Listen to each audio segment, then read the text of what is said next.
Disclaimer for red story FM. यह video केवल मनोरंजन और ज्ञानवर्धन के उद्देश्य से बनाया गया है। इसमें उपयोग की गई सभी सामग्री संबंधित लेखक और प्रकाशक के अधिकार में आती है।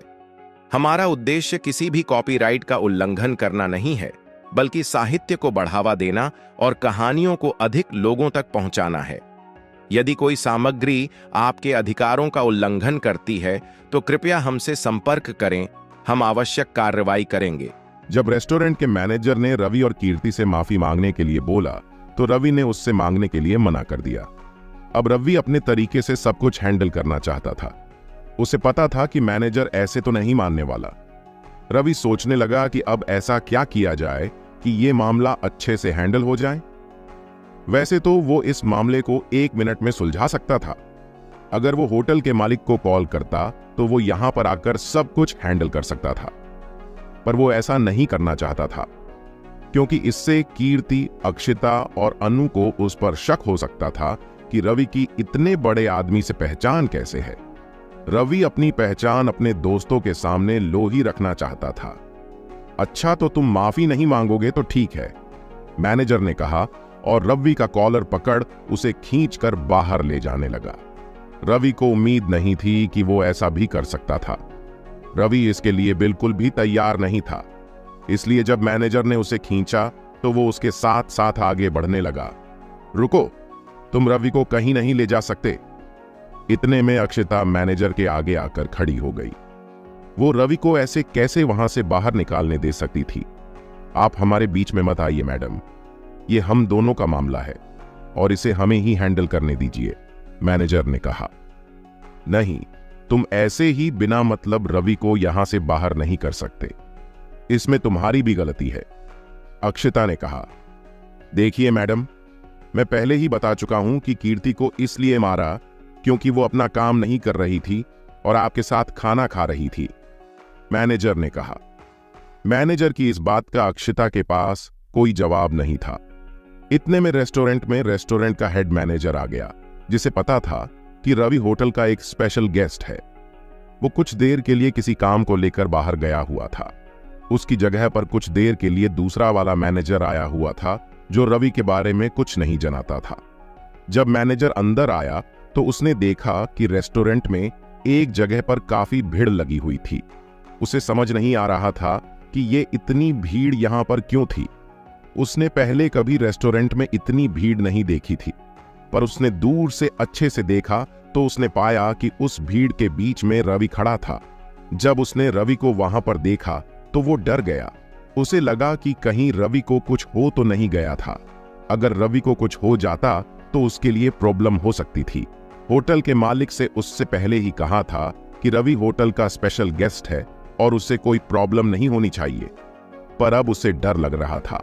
वो बस आशा कर रहा था कि रवि को कुछ नहीं होना चाहिए, नहीं तो उसकी नौकरी पर खतरा आ सकता था। अब वो पास में जाकर देखना चाहता था कि आखिर क्या हो रहा था। वो भीड़ को चीरते हुए आगे आ गया। आगे आकर उसने जो नजारा देखा तो उसके तो होश ही उड़ गए। उसे अपनी आंखों पर विश्वास नहीं हो रहा था कि उसने अब भी क्या देखा। वो तो ये सपने में भी नहीं सोच सकता था। उसने देखा कि होटल के दूसरे मैनेजर ने रवि का कॉलर पकड़ रखा था। ये उसके लिए किसी सदमे से कम नहीं था। उसे तो लगा था कि शायद कोई नॉर्मल सी बात होगी, पर उसने ये नहीं सोचा था कि रवि में साथ कोई ऐसा भी कर सकता था। हेड मैनेजर को पता था कि रवि और उसके साथ कोई यहां खाना खाने के लिए आए हुए थे, पर उसे समझ नहीं आ रहा था कि ऐसा क्या हो गया कि मैनेजर ने उसका कॉलर पकड़ लिया। अब उसे उस मैनेजर पर बहुत ही ज्यादा गुस्सा आ रहा था, इतना गुस्सा कि वो उसे मार देना चाहता था। इधर रवि और उस दूसरे मैनेजर को नहीं पता था कि हेड मैनेजर यहां पर आ गया था और उसके सब कुछ देख लिया था। अब कोई कुछ नहीं बोलेगा, अब तो यहां से धक्के मारकर ही बाहर। वो मैनेजर अपनी बात पूरी कर पाता, इतने में एक जोर की आवाज हुई। ऐसा लगा किसी के गाल पर जोर का तमाचा पड़ा था। ये तमाचा और किसी के गाल पर नहीं, उसी को मैनेजर के गाल पर पड़ा था, और ये थप्पड़ मारने वाला और कोई नहीं, वहां का हेड मैनेजर था। जब को मैनेजर को थप्पड़ पड़ा तो 1 मिनट के लिए तो उसे होश ही नहीं रहा। ये चांटा तो रवि के चांटे से भी बहुत तेज था। इस चांटे से तो उसके गाल कुछ देर के लिए सुन्न पड़ गए। पर जब उसने ऊपर देखा तो पाया कि उसे थप्पड़ मारने वाला और कोई नहीं होटल का हेड मैनेजर था। उसे समझ नहीं आया कि आखिर उसने उसे क्यों मारा था। उसे कुछ समझ नहीं आ रहा था कि उसके साथ क्या हो रहा था। सब कुछ उसके खिलाफ ही हो रहा था। पहले गार्ड ने रवि को बाहर निकालने से मना कर दिया था और अब हेड मैनेजर ने भी उस चांटा मार दिया था। उसे समझ नहीं आ रहा था कि उसके साथ ये क्यों हो रहा था। इधर जब रवि ने देखा कि हेड मैनेजर वहां पर आ गया था, तब जाकर उसके चैन की सांस ली। अब उसने सोचा कि हेड मैनेजर ही पूरा मामला हैंडल कर लेगा, पर उसे एक बात का डर था कि कहीं हेड मैनेजर उसके बारे में किसको कुछ बता ना दे। हालांकि हेड मैनेजर को भी रवि की असली पहचान के बारे में कुछ भी पता नहीं था, पर रवि को लगा कि कहीं वो ये न बता दे कि रवि इस होटल का स्पेशल गेस्ट था। इस बात से किसी को भी उसकी पहचान पर शक हो सकता था। सर, क्या हो गया? आपने मुझे मारा क्यों? क्या मैंने कोई गलती कर दी? को मैनेजर ने पूछा। क्या गलती कर दी? तूने रवि सर की कॉलर पकड़ने की हिम्मत कैसे की? हेड मैनेजर ने कहा। हेड मैनेजर के मुंह से रवि सर सुनकर को मैनेजर सहित सभी हैरान रह गए। होटल का हेड मैनेजर जब रेस्टोरेंट आया तो उसने देखा कि रवि और रेस्टोरेंट के को मैनेजर के बीच में कहां सुनी हो गई थी और को मैनेजर ने रवि का कॉलर पकड़ लिया था। इस बात से हेड मैनेजर को बहुत ही ज्यादा गुस्सा आ गया और उसने उस दूसरे मैनेजर को थप्पड़ मार दिया। जब को मैनेजर ने पूछा कि ये क्यों मारा, तो हेड मैनेजर ने गलती से रवि को सर कहकर बुला दिया। ये सुनकर सभी लोग हैरान रह गए। जब उसको मैनेजर ने हेड मैनेजर के मुंह से रवि के लिए सिर शब्द सुना तो वो भी हैरान रह गया। उसे उसके मुंह से रवि में लिए सर शब्द सुनकर अजीब तो लग ही था, साथ ही साथ उसे डर भी लगा। उसके मन में एक बार के लिए यह आया भी था कि कहीं रवि सच में कोई बड़ा आदमी तो नहीं था। क्या सच में उसने रवि के साथ गलत पंगा तो नहीं ले लिया? उसके मन में अब यह बात आ रही थी कि पहले वो गॉड भी रवि से डर गया था और उसने रवि के लिए उसका ऑर्डर नहीं माना था, और अब होटल का हेड मैनेजर भी रवि को सर कह रहा था। उसके मन में अब सच में एक डर आ गया था। इधर जब अक्षिता, अनु और कीर्ति ने मैनेजर के मुंह से रवि के बारे में सर शब्द सुना तो वो भी हैरान रह गई। उनके लिए भी ये हैरानी वाली ही बात थी। कीर्ति और अक्षिता के लिए तो रवि एक सिंपल घर का लड़का था। यहां तक कि रवि ने अक्षिता और कीर्ति को यह भी बता रखा था कि होटल को वो हेड मैनेजर उसका दोस्त है। फिर वो रवि को भला सर क्यों बुला रहा था? जब हेड मैनेजर ने देखा कि जैसे ही उसने रवि को सर कहा, सभी लोग उसकी तरफ बड़े ही अजीब नजरों से देख रहे थे। जब उसने रवि की तरफ देखा तो रवि भी उसकी तरफ बड़ी ही अजीब और गुस्से भरी नजरों से देख रहा था। जल्दी ही उसे समझ आ गया कि उसने क्या किया था। उसे समझ आ गया कि उसने रवि को सर कहकर बुला लिया था, इसलिए सभी लोग उसकी तरफ अजीब नजरों से देख रहे थे। रवि भी। हेड मैनेजर को समझ आ गया था कि रवि भी इस बात से ना खुश था कि उसे मैनेजर ने सर कहकर बुलाया। अब उसने सोचा कि कुछ भी करके उसे सारी बात संभालनी होगी। अरे, तुम सब लोग मुझे ऐसे क्यों देख रहे हो? मैंने कुछ गलत कह दिया है क्या? इस होटल में आए सभी लोगों को हम सर कहकर ही तो बुलाते हैं, तो इसके इतना चौंकने कोई बात नहीं है। रवि हमारे गेस्ट है, इसलिए हमें उन्हें सर बुलाया, और दूसरी बात, हमें को मैनेजर को वजह से इनको बहुत ही तकलीफ उठानी पड़ी, इसलिए मैंने रवि को सर कह दिया। इसलिए इसके मुझे इस तरह घूरने वाली कोई बात नहीं है। हेड मैनेजर ने बात को संभालते हुए कहा। उसे पूरा भरोसा था कि इस बात से सभी ये मान लेंगे कि उसने रवि को सर किसी कारण से ही कहा था। जब बाकी लोगों अक्षिता, कीर्ति और अनु ने मैनेजर की ये बात सुनी तो उन्हें भी लगा कि मैनेजर सही बोल रहा था। उसने बस रवि को सर इसलिए बोला था क्योंकि वो होटल के सभी गेस्ट को ऐसे ही बुलाते हैं। अब उन्हें मैनेजर की बात पर कोई शक नहीं था। रवि को भी लगा कि मैनेजर ने सारी बात अच्छे से संभाल ली थी, नहीं तो उसे एक बार के लिए लगा कि उसके बारे में सब शक कर रहे हैं। होटल का हेड मैनेजर जब रेस्टोरेंट आया तो उसने देखा कि रवि और रेस्टोरेंट के को मैनेजर के बीच में कहां सुनी हो गई थी, और को मैनेजर ने रवि का कॉलर पकड़ लिया था। इस बात से हेड मैनेजर को बहुत ही ज्यादा गुस्सा आ गया और उसने उस दूसरे मैनेजर को थप्पड़ मार दिया। जब को मैनेजर ने पूछा कि ये क्यों मारा, तो हेड मैनेजर ने गलती से रवि को सर कहकर बुला दिया। ये सुनकर सभी लोग हैरान रह गए। जब उसको मैनेजर ने हेड मैनेजर के मुंह से रवि के लिए सिर शब्द सुना तो वो भी हैरान रह गया।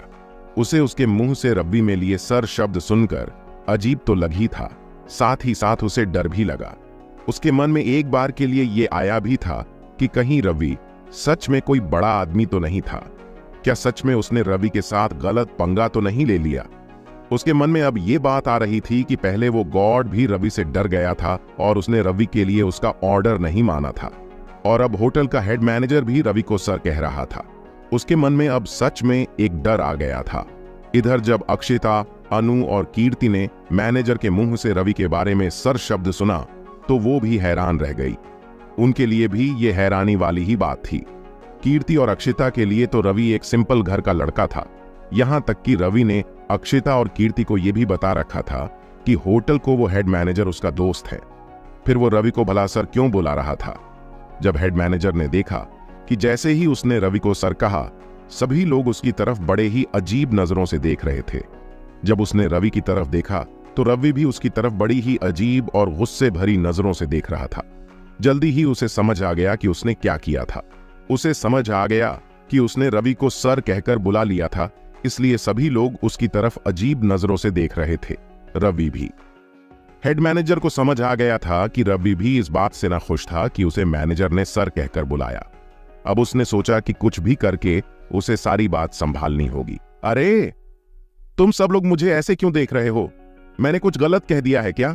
इस होटल में आए सभी लोगों को हम सर कहकर ही तो बुलाते हैं, तो इसके इतना चौंकने कोई बात नहीं है।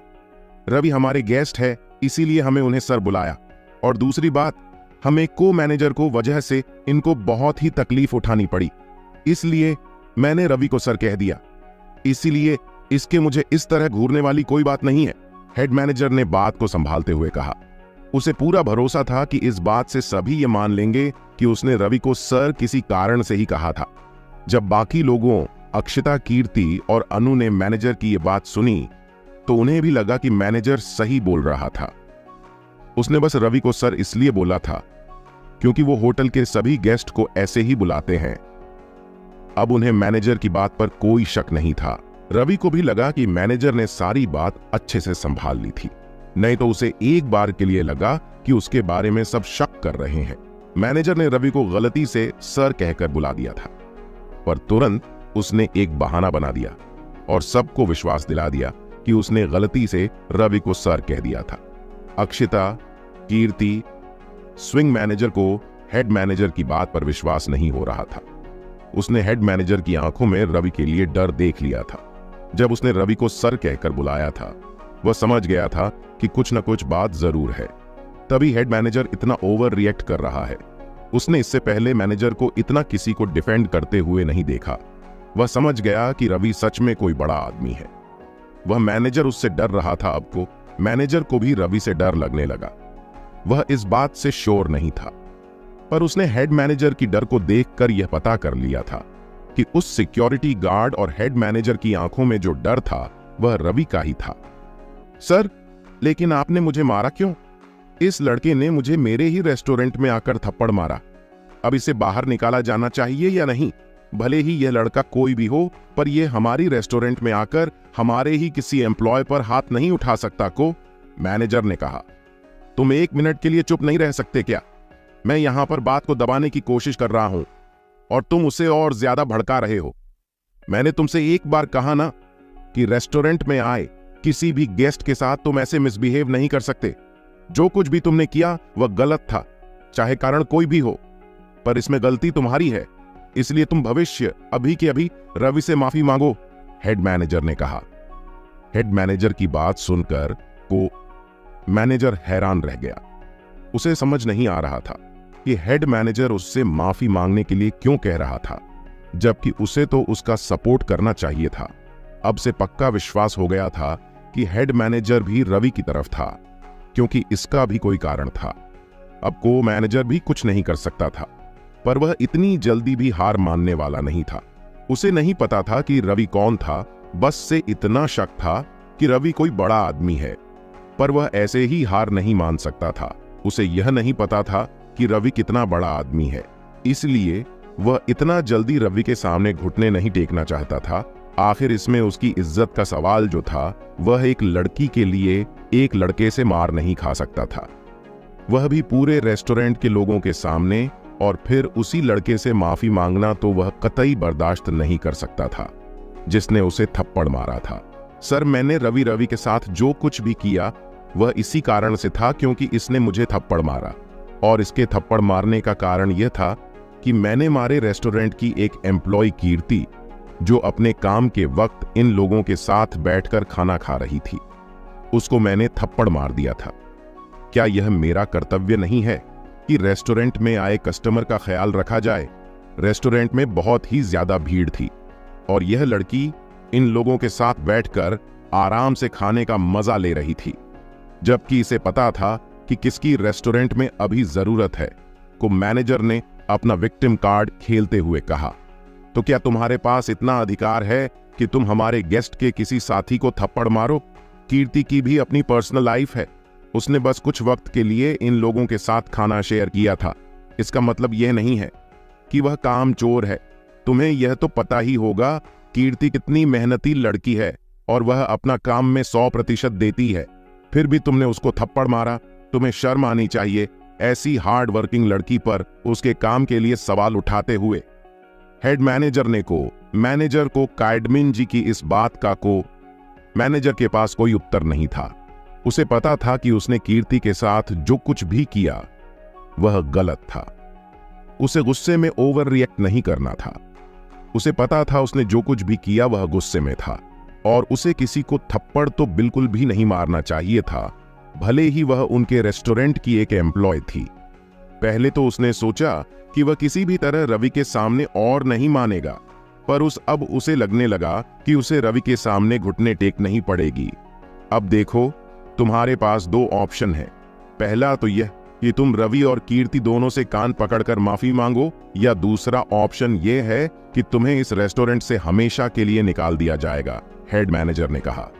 एडमिन सर की यह बात सुनकर को मैनेजर इस बार घबरा गया। उसे नहीं लगा था कि रवि के लिए उसका हेड मैनेजर उसके साथ भी ऐसा कर सकता था। अब से समझ आ गया था कि हेड मैनेजर के लिए रवि कितना इंपॉर्टेंट था। अगर वह रवि के लिए उसे नौकरी से निकाल सकता था तो वह कुछ भी कर सकता था। अब उससे समझ नहीं आ रहा था कि उसे क्या करना चाहिए। क्या उसे अपनी नौकरी के लिए रवि से माफी मांग लेनी चाहिए? अगर उसने रवि से माफी मांगी तो उसकी सबके सामने इज्जत चली जाएगी, पर उसे यह भी पता था कि इस जॉब का उसकी लाइफ में कितना इंपॉर्टेंस है। हेड मैनेजर को रवि से माफी मांगने के लिए कहा। हालांकि वो रवि से पहले तो माफी नहीं मांगना चाहता था, पर जब उसे पता चला कि होटल का हेड मैनेजर रवि को इतनी रिस्पेक्ट दे रहा था तो इसका मतलब कुछ तो बात है। और हेड मैनेजर से यह भी कह दिया कि अगर उसने रवि से माफी नहीं मांगी तो उसे नौकरी से निकाल दिया जाएगा।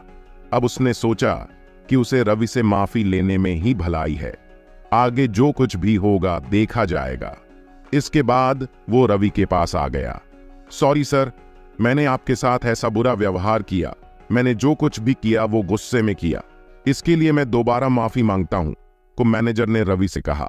रवि ने जब देखा कि को मैनेजर को उसकी गलती पर सच में पछतावा है, इसलिए उसने सोचा कि अब उसे को मैनेजर को माफ कर देना चाहिए, पर उसने ऐसा नहीं किया और वह फिर से हेड मैनेजर की तरफ बड़ी ही अजीब नजरों से देखने लगा। जब हेड मैनेजर और को मैनेजर ने देखा कि को मैनेजर के माफी मांगने के बाद भी रवि ने कोई जवाब नहीं दिया और वह हेड मैनेजर के सामने अजीब तरह से देख रहा था, तो उसे समझ नहीं आया कि आखिर क्या हुआ। क्या को मैनेजर की माफी से संतुष्ट नहीं था। उसे समझ नहीं आ रहा था कि रवि क्या चाहता है। क्या रवि उसे कोई और सजा देना चाहता था या कोई और बात थी? वह सोचने लगा कि आखिर क्या बात हो सकती है। जल्दी उसे समझ आ गया कि राज उसकी तरफ इस तरह क्यों देख रहा था। उसे पता था कि इस पूरे मैटर में जो कुछ भी हुआ वह कीर्ति और को मैनेजर के बीच में हुआ था। रवि ने तो बस कीर्ति को बचाने के लिए को मैनेजर को थप्पड़ मारा था। अब उसे समझ आ गया था आखिर को मैनेजर की माफी से संतुष्ट क्यों नहीं था, क्योंकि को मैनेजर को माफी रवि से नहीं कीर्ति से मांगनी चाहिए थी, क्योंकि जो कुछ भी उसने किया वह कीर्ति के साथ किया था। तुमने रवि सर से तो माफी मांग ली, पर किसी से माफी कौन मांगेगा? हेड मैनेजर ने खूब मैनेजर से कहा।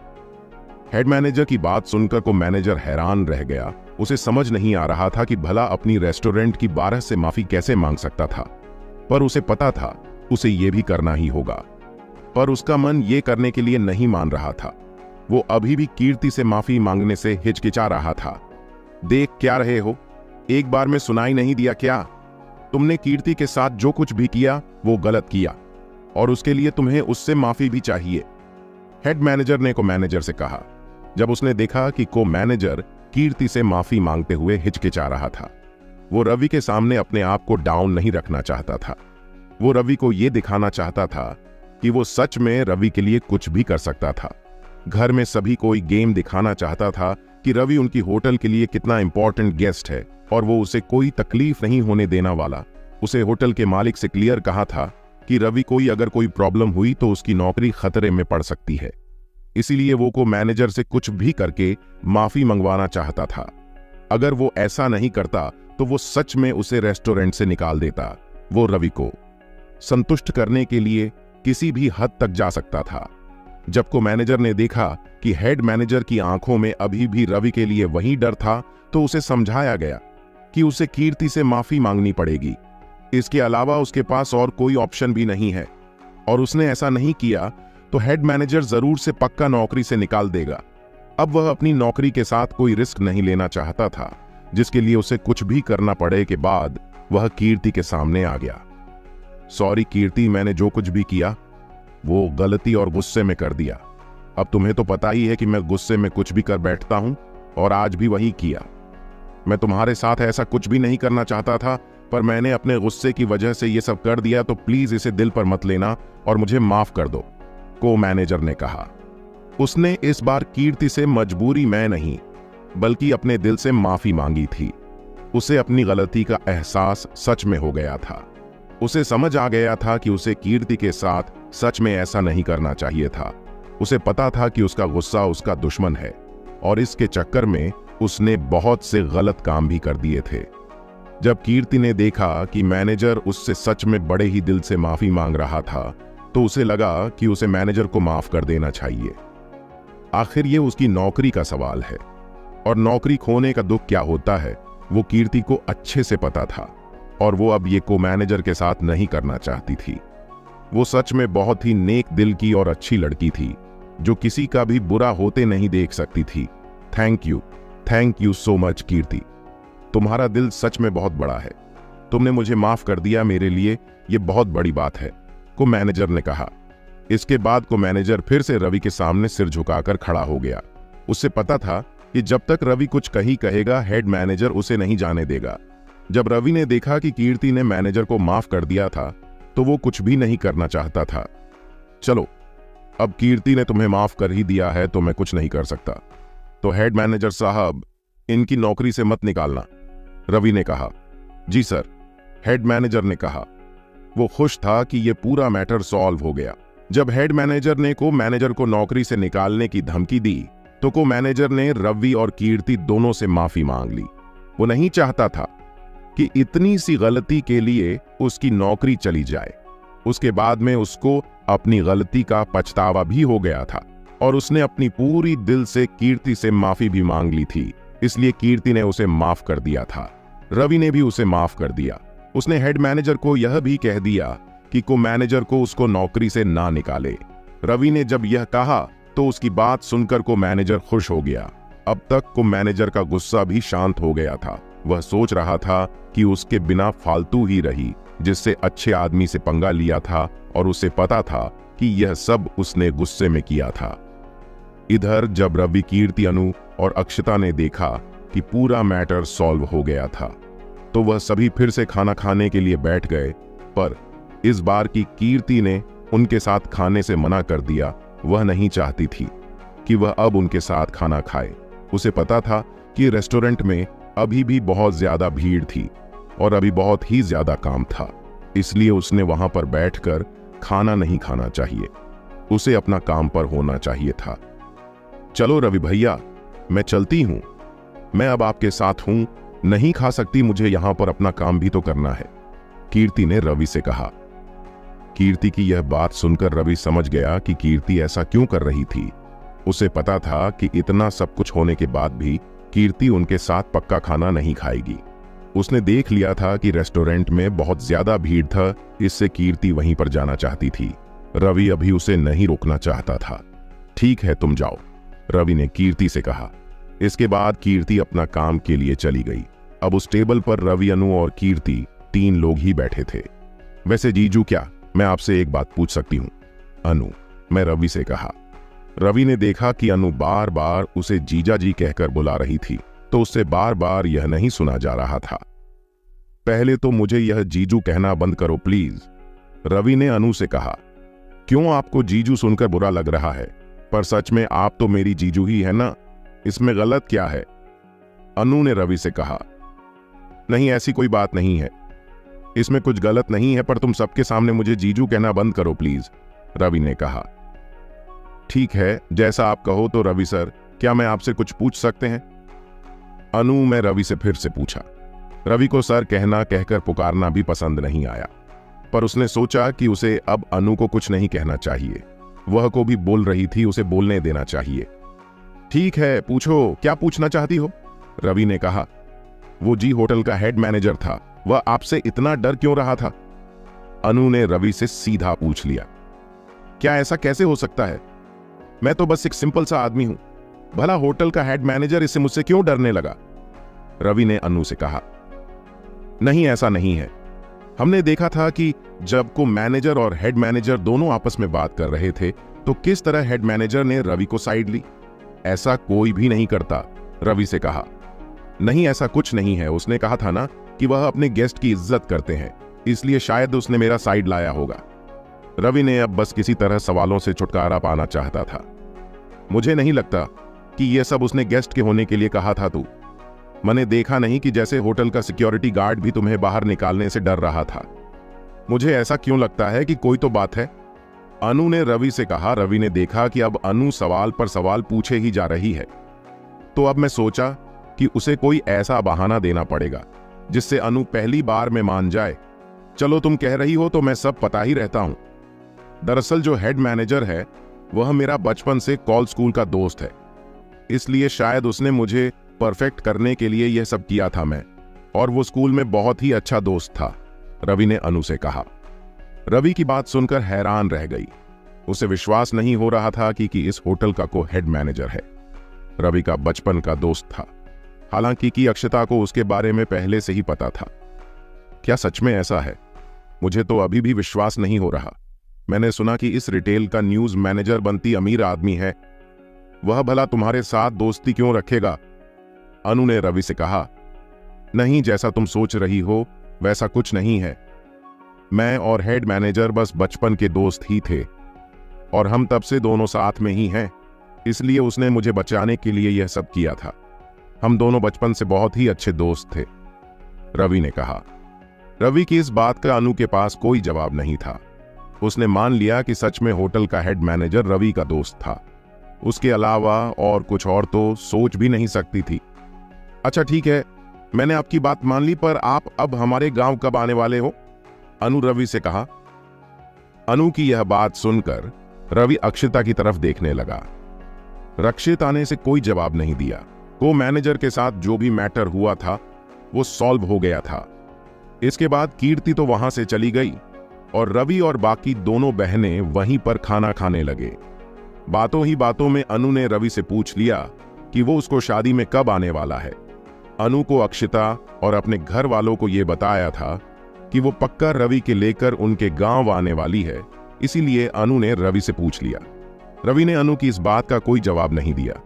वो बस अक्षता की तरफ देखने लगा। वो नहीं जानता था कि उसे क्या कहना चाहिए। उसे लगा कि अगर उसने कुछ उल्टा सीधा जवाब दे दिया तो कहीं अक्षता के लिए प्रॉब्लम ना हो जाए, इसलिए उसने सोचा कि इससे अच्छा अक्षता ही इसका जवाब दे दे। अनु, मैंने कहा ना कि हम पक्का आएंगे। तुम्हें पता ही है कि एक बार मैंने जो बोल दिया वो मैं करके रहती हूं, तो तुम इसको फिक्र मत करो। हम दोनों जरूर आएंगे, अक्षता ने अनु से कहा। अक्षता की ये बात सुन अनु खुश हो गई। वो चाहती थी कि अनु और अक्षता दोनों ही उसकी शादी में आए। तो अब हम क्या यहीं पर बातें करते रहेंगे? रवि को भी तो बहुत सारे काम है और हम दोनों को भी बहुत सारा काम है। तुम्हें पता है ना कि तुम भी यहां पर अपनी शादी की शॉपिंग करने के लिए आई, जो तो वो भी करना है, इसीलिए यहां पर बैठने से कुछ नहीं होगा, अक्षता ने अनु से कहा। अरे तुम भी ना क्या अक्षिता, मुझे भी पता है कि हमें बहुत सारा काम है, पर इतनी जल्दबाजी करने की कोई जरूरत नहीं है। हम आराम से अपना काम टाइम पर कर लेंगे। अनु ने कहा। क्या कर लेंगे? तुम्हें आज रात को ट्रेन से वापस गांव भी तो जाना है। अगर वो ट्रेन छूट गई तो गांव नहीं जा पाओगी, अक्षिता ने कहा। अच्छा बाबा, ठीक है, मैं समझ गई। अच्छा तो जीजू, मेरी प्यारी बहन को बहुत ही ज्यादा जल्दी है, तो मुझे अब चलना चाहिए और फिर मिलते हैं मेरी शादी के दिन, अनु ने रवि से कहा। अच्छा तो रवि, अब हमें चलना चाहिए और अपना ख्याल रखना, अक्षिता ने रवि से कहा। इतनी में वेटर वहां पर उनके खाने का बिल लेकर आ गया। इधर लाओ, यह मैं पे कर देती हूं, अक्षिता ने उस वेटर से वो बिल लेते हुए कहा। अरे तुम ये क्या कर रही हो? यह बिल में पे कर देता हूं, तुम्हें इसी पे करने की कोई जरूरत नहीं है, रवि ने अक्षिता से वो बिल लेते हुए कहा। ऐसे कैसे? खाना तो हम दोनों ने खाया और बिल आप पे करेंगे। हम ऐसा नहीं होने देंगे, और आखिर हम आपसे मिलना चाहते थे ना कि आप हमसे, इसलिए बिल पे करने का हक भी हमारा हुआ। इतने में अनु ने रवि के हाथ से वो बिल लेते हुए कहा। नहीं, तुम्हें ये बिल देने की कोई जरूरत नहीं है, तुम दोनों जाओ और अपनी शॉपिंग एंजॉय करो, बिल मैं पे कर देता हूं, रवि ने अनु से कहा। नहीं जीजू, ऐसा हम होने नहीं देंगे, ये बिल तो सिर्फ मैं ही पे करूंगी, आखिर मैं अपने जीजा जी से खाने के पैसे कैसे भरवा सकती हूं, अनु ने कहा। जब रवि ने देखा कि उसके बहुत बार कहने के बाद भी वो दोनों नहीं मान रही थी, तो उसने सोचा कि उसे उन दोनों को बिल पे करने देना चाहिए। उसे पता था कि वो चाहे कितनी भी जिद कर ले, वो दोनों नहीं मानेगी। बस रवि को टेंशन इस बात का था कि कहीं बोल ज्यादा ना हो जाए। अच्छा ठीक है, इस बार तुम भर दो, पर याद रखना अगली बार तुम दोनों को मेरे साथ खाना खाने के लिए आना होगा, तब उस वक्त बिल मैं पे करूंगा, रवि ने कहा। इस बात पर अनु और अक्षिता ने हां में सिर हिला दिया। इसके बाद अनु ने बिल खोला तो वह हैरान रह गई। उसे समझ नहीं आ रहा था कि ऐसे कैसे हो सकता था। जब रवि ने अनु को ऐसे हैरान देखा तो उसे लगा कि शायद बिल बहुत ही ज्यादा है। मैंने कहा था ना कि बिल बहुत ज्यादा है, तुम अकेली पे नहीं कर पाओगी, इसलिए अब हमें साथ में मिल पर यह बिल पे करना चाहिए, रवि ने अनु से कहा। अरे जीजू, ऐसी कोई बात नहीं है, मुझे लगता है कि हम दोनों को ही ये बिल पे करने की कोई जरूरत नहीं है। ये देखो, ये हमारे खाने का बिल 0 रुपए ही है, अनु ने रवि से कहा। अनु की ये बात सुन रवि हैरान रह गया। उसे समझ नहीं आ रहा था कि अनु ये क्या बोल रही थी। आखिर उन लोगों ने इतना सारा जो खाना खाया था, उसका बिल कहां था? उसने अनु से वो बिल लिया और देखा तो पाया कि अनु सच बोल रही थी। उस बिल में पे करने के लिए कोई चार्जेस नहीं थे। अब उसे लगा कि शायद किसी गलती की वजह से ये हो गया होगा, शायद वो बिल को सही से प्रिंट करना भूल गए होंगे। इसलिए उसने सोचा कि इस बारे में उसे मैनेजर को बताना चाहिए। वेटर इधर आओ, रवि ने एक वेटर से कहा। जी सर, कहिए, मैं आपकी क्या मदद कर सकता हूं, वेटर ने रवि के पास आकर कहा। मैनेजर को यहां पर बुलाकर लाओ, रवि ने कहा। जी सर, मैं उनको अभी बुलाता हूं, वेटर ने कहा और वहां से चला गया। कुछ ही देर में होटल का हेड मैनेजर वहां पर आ गया। क्या हुआ सर, कोई और प्रॉब्लम तो नहीं हुई, मैनेजर ने पूछा। नहीं, ऐसा कुछ नहीं है, पर यह क्या है, हमारा खाने का बिल देखा, इसके शायद गलती से 0 रुपए प्रिंट हो गए हैं, इसलिए नया बिल बना के लाओ, रवि ने कहा। रवि की बात सुन मैनेजर मन ही मन हंस पड़ा। अरे सर, ये गलती से नहीं हुआ है, आपका बिल 0 रुपए ही है, मैनेजर ने कहा। मैनेजर की ये बात सुन वो तीनों हैरान रह गए। उन्हें समझ नहीं आ रहा था कि मैनेजर ने भला ऐसा क्यों कहा। अनु ने रवि को बताया कि उनके खाने का जो भी बिल आया था, उसमें बिल अकाउंट 0 था। रवि को पहले तो कुछ समझ नहीं आया कि आखिर ऐसा क्यों था, इसलिए उसने होटल के हेड मैनेजर को इसके बारे में बताने के लिए वहां पर बुला लिया। जब रवि ने हेड मैनेजर से पूछा कि उनका बिल रुपये 0 क्यों था, तो हेड मैनेजर ने बताया कि उनका बिल रुपये 0 ही है, यह किसी मिस्टेक से नहीं हुआ है, बल्कि उनका बिल इतना 0 रुपये ही आया है। मैनेजर की बात सुनकर रवि, अक्षिता और अनु तीनों हैरान रह गए। उन्हें समझ नहीं आ रहा था कि आखिर मैनेजर ऐसा क्यों बोल रहा था। उन्होंने तीनों ने तो यहीं पर खाना खाया था, तो भला मैनेजर उनसे पैसे क्यों नहीं ले रहा था। हालांकि रवि को अब कुछ कुछ समझ आने लगा था। वह समझ गया था कि उनसे पैसे क्यों नहीं लिए जा रहे हैं। उससे पता था कि होटल के मालिक के कारण होटल का मैनेजर उसके साथ ऐसा बिहेव कर रहा था, क्योंकि होटल के मालिक को पता था कि रवि आलोक का रिश्तेदार है, क्योंकि आलोक ने ही रवि के लिए उस होटल में रूम बुक किया था। इसलिए होटल के मालिक ने सोचा होगा कि रवि और आलोक दोनों आपस में रिश्तेदार हैं। इसलिए होटल का मालिक और हेड मैनेजर उसके साथ ऐसा व्यवहार कर रहे हैं, और इसी कारण उन्होंने खाने का बिल शून्य कर दिया है। पर रवि ऐसा नहीं चाहता था कि उनका बिल शून्य कर दिया जाए, क्योंकि अगर उसने ऐसा किया तो अनु और अक्षिता दोनों को उस पर शक हो जाएगा। अरे ऐसे कैसे मैनेजर साहब, आपको पैसे तो लेने ही पड़ेंगे। आखिर हमने आपके रेस्टोरेंट में खाना जो खाया है, आखिर आप हमें फ्री में खाना क्यों देंगे? रवि ने मैनेजर से कहा। अरे सर, ऐसी कोई बात नहीं है। आपको इस होटल में हमारे को मैनेजर की वजह से बहुत ही ज्यादा प्रॉब्लम हुई थी, इसलिए हमने डिसाइड किया है कि आपको और आपके साथियों का जो खाना है उसका बिल रेस्टोरेंट नहीं लेगा, मैनेजर ने कहा। मैनेजर की बात सुनकर अक्षिता और अनु हैरान रह गया। उन्हें समझ नहीं आ रहा था कि यह हेड मैनेजर रवि के साथ ऐसा बिहेव क्यों कर रहा था। पहले तो उसने रवि को मैनेजर से बचाया, और फिर अभी उसे खाने का पैसा भी नहीं ले रहा है। वह बहुत ही ज्यादा कंफ्यूज हो रही थी कि आखिर यह सब क्या चल रहा है। रवि ने देख कि जिसका डर था वही हो रहा था। रवि को पता था कि अगर मैनेजर ने उसके बारे में कुछ और कह दिया तो अक्षिता रवि को उस पर और ज्यादा शक हो सकता है। अरे मैनेजर सर, आप ऐसा क्यों कर रहे हैं? वह सब जो भी हुआ वह एक गलती की वजह से हुआ, और हमने आपकी होटल में आकर बहुत सारा खाना खाया है। अगर हम आपके पैसे नहीं देंगे तो आपका नुकसान हो जाएगा, इसलिए हमें पैसे देने दीजिए, रवि ने कहा। अरे सर, ऐसी कोई बात नहीं है। आपके खाने की वजह से हमारा कोई नुकसान नहीं होगा। मैं आपको यह खुशी खुशी दिया है, और हम इसके के पैसे भी नहीं लेना चाहते। प्लीज सर, मान जाइए, मैनेजर ने रवि से कहा। रवि ने जब देखा कि मैनेजर उसकी बात मान भी नहीं रहा था, तो उसे समझ नहीं आया कि उसे क्या करना चाहिए। उसी पैसे तो देना चाहता था, पर वह ले नहीं रहा था। जब अक्षिता और अनु ने देखा कि मैनेजर जिद पर अड्डा हुआ है और वह रवि से पैसा नहीं लेना चाहता, पर रवि उसे पैसा देना चाह रहा था। अरे जीजू, अब रहने भी दो, मैनेजर साहब कह रहे हैं तो जाने भी दो। क्यों तुम जिद कर रहे हो? वो खुशी खुशी ये करना चाहते हैं तो उन्हें करने दो, अनु ने रवि से कहा। हाँ रवि, आप इनका मन भी रख लो। अपनी खुशी खुशी देना चाहते हैं तो कोई बात नहीं, अक्षिता ने भी रवि से कहा। जब अक्षिता और अनु दोनों ने रवि से यह कहा तो रवि को लगा कि इन दोनों की बात से मान लेनी चाहिए। ठीक है मैनेजर साहब, जैसा आप कहो, पर याद रखना कि के पैसे मुझ पर उधार रहे हैं। मैं किसी के पैसे अपने पर नहीं रखता, उसे किसी भी तरह का चुका के ही रहता हूं। इसलिए वक्त आने पर मैं आपको ही पैसे जरूर चुकाऊंगा, रवि ने हंसते हुए कहा। रवि की बात सुनकर मैनेजर भी हंस पड़ा। उसके बाद रवि, अक्षिता और अनु तीनों ही उस रेस्टोरेंट से बाहर निकल गई। अक्षिता और अनु तो वहां से टैक्सी लेकर अपने काम के लिए चली गई।